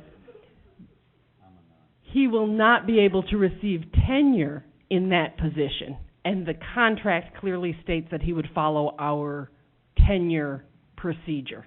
So that is something that I think we would need to address with the employee. Should he want to be considered as a teacher, I mean, of course, his salary would go down. Or do we follow the MOU? I mean, he's paid well above a teaching salary for his years of experience. He is a non-tenured teacher. I believe he has 3 years of experience. Is that correct, Mr. Hughes? Yes, ma'am. Okay. So he is non-tenured at this time. So with that being said, I think that, this is why you're our superintendent, that if this is a position that you see has value, if this is a position that you think our system needs to have, then you include it in our budget, and we vote it up or down. We go about our business. If there's an MOU that's attached to that, you work that out and bring that to us. But I think us deciding if there's validity in that position or not kind of gets us out of our lane, because I don't know what he does, but I also don't know what a lot of people do. My recommendation to the board is that we ask Mr. Wooliver to write a letter that states the MOU, as I understand it, and correct me if I'm wrong, really is that it is an implied consent kind of until we give 30 days notice. So my recommendation is that we write a letter stating that we are no longer interested in this, and then we allow Kids on Stage to come back to us and either propose something that is more beneficial, or we align the MOU with either this is a teacher position or this is a non-teacher supervisory position. I think the contract as it stands, or the MOU as it stands right now, is very nebulous in light of our salary study. I have full trust in Mr. Hughes, and I hope he understands that he would utilize this position appropriately. However, at this time, I do not like the way the MOU is worded. The second MOU in the packet, I think Kids on Stage is fully aware that I'm not really in favor of. They are going to send us a letter saying that they are not going to do this at this time because they also want to create additional positions. So my recommendation to the board, the reason why I wanted this on this work session, is because my recommendation is that we ask Jake to, Mr. Wooliver, to draft us a letter that we can approve at the board meeting and start over with Kids on Stage.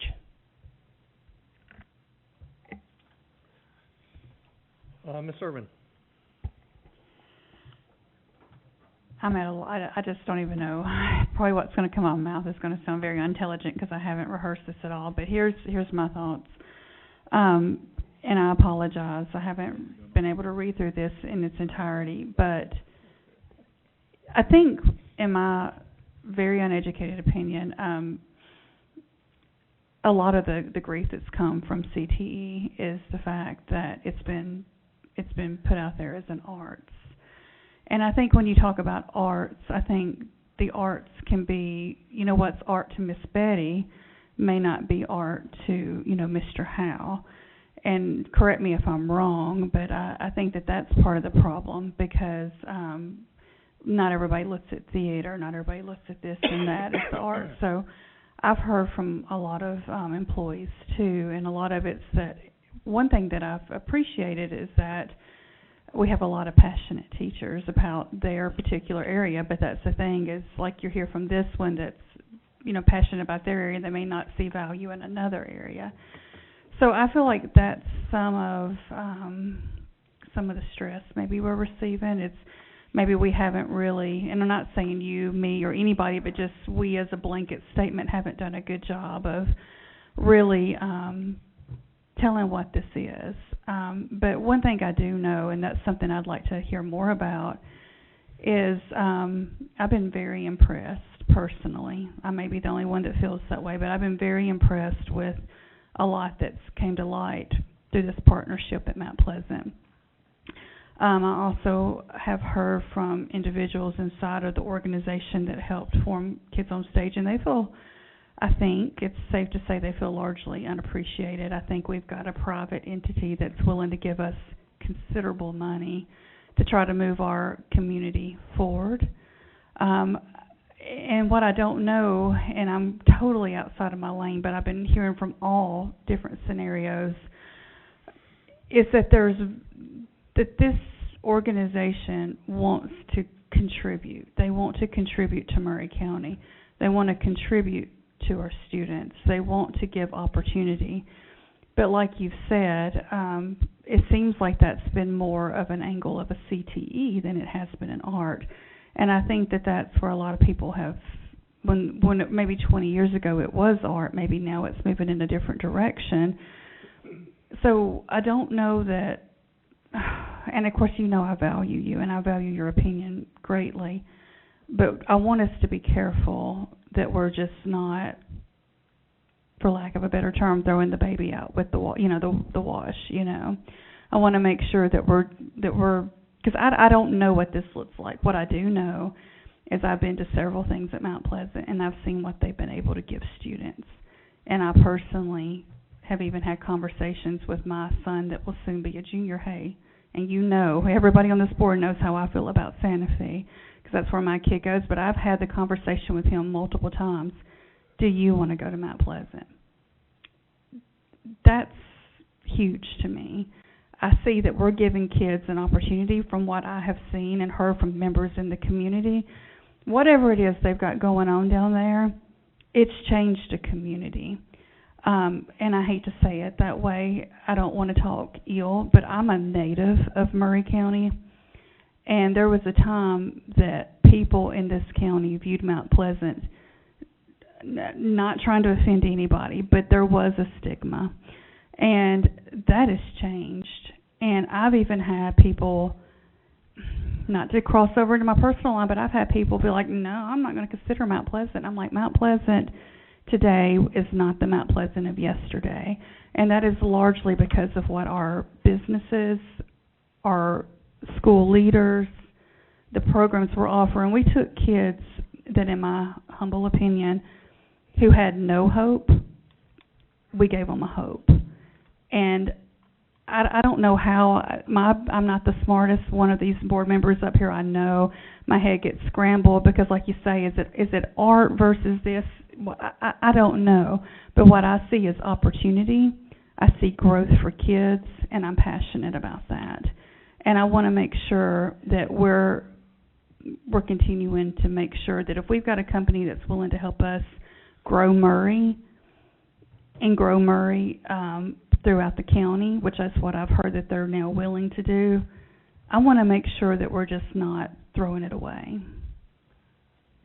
Can I throw something in here? I believe you had mentioned about giving a 30-day notice, but then also continuing to talk to them about what this would look like going forward. Is that not what we did last year at this time? Or did I just make that up? It's on. Did we not do that last year? We did do some restructuring or at least discussion. But we gave the 30-day notice, but I don't think we ever went through, because we reached an agreement before that. Yeah, I think you did that at the renewal. I don't think you put them on notice. Okay. So that's kind of what you're looking at, though, is give 30-day notice so we can start a renewal process, and if it doesn't work, we go our merry way. But we continue to try to find something in the meantime.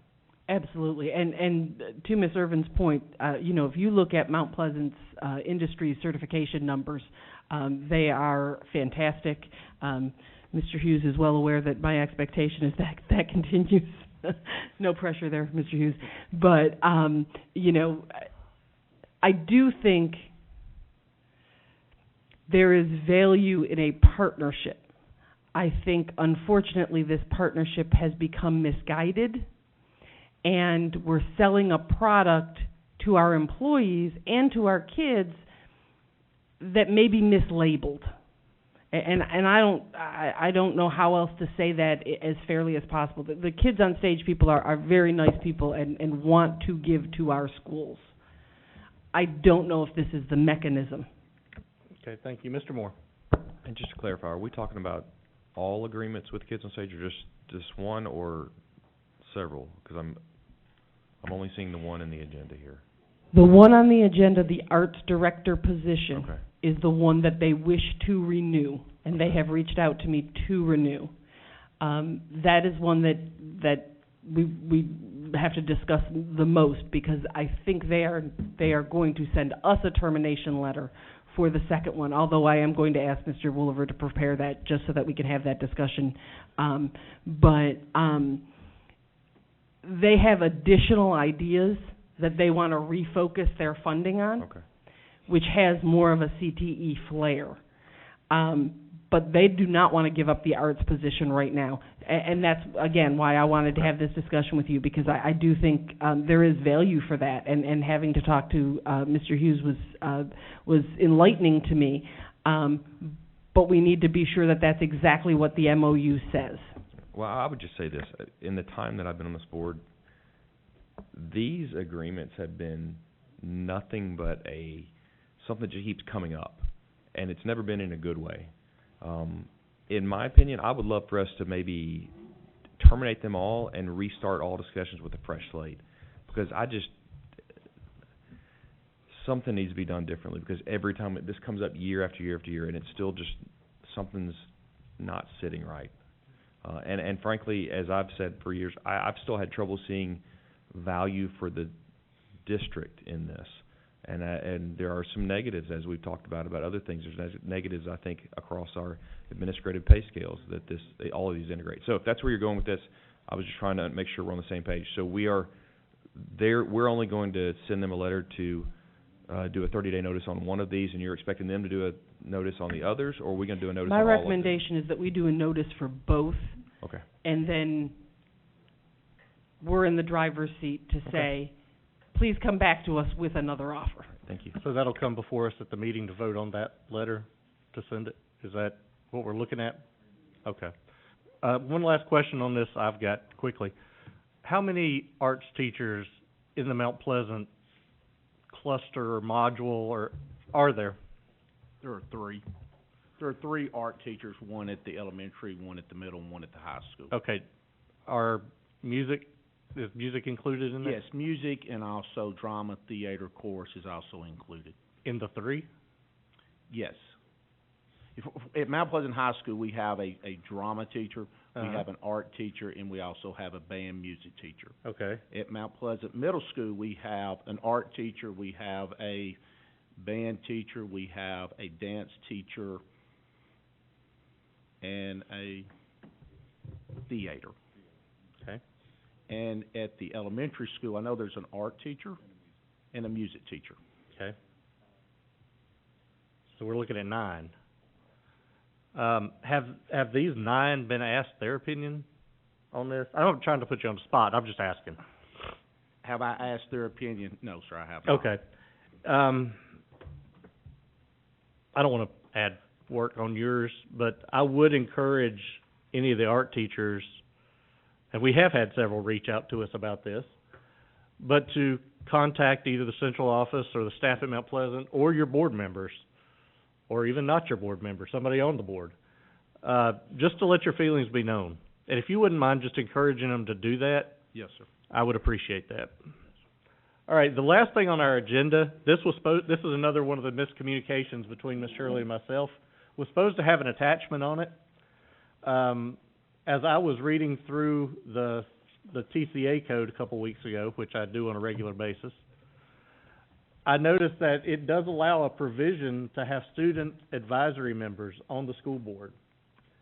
Now, we've never talked about that. Nobody's ever brought it up. I don't even know if it's anything we want to consider. But I'm not going to get into it very in-depth tonight simply because it's 9:30 and we don't have the attachment in front of us.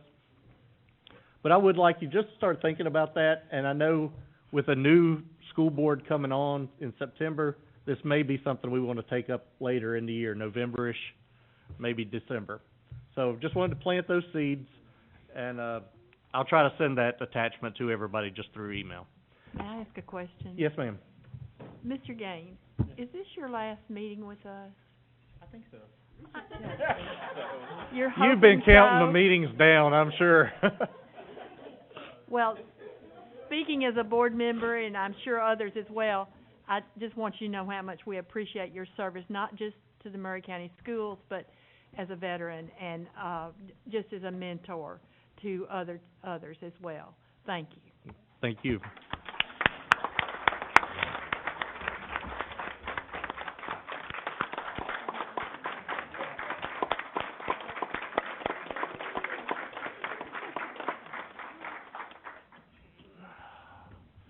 All right, with that taking care of all of our business for tonight, one last thing I do want to just kind of poll everybody on. Our voting meeting is scheduled for the 5th of July, which obviously is the day after the 4th of July.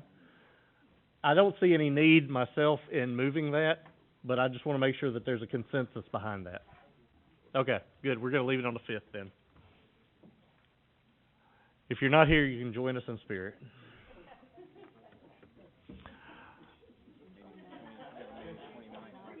We do have a budget cleanup meeting the 29th. Don't forget that. And if you're interested in I forget what it was called, Justice Bus Ride Through Alabama, you can talk to me about that. Pastor Adcock still has a few seats available. With that said, we are adjourned.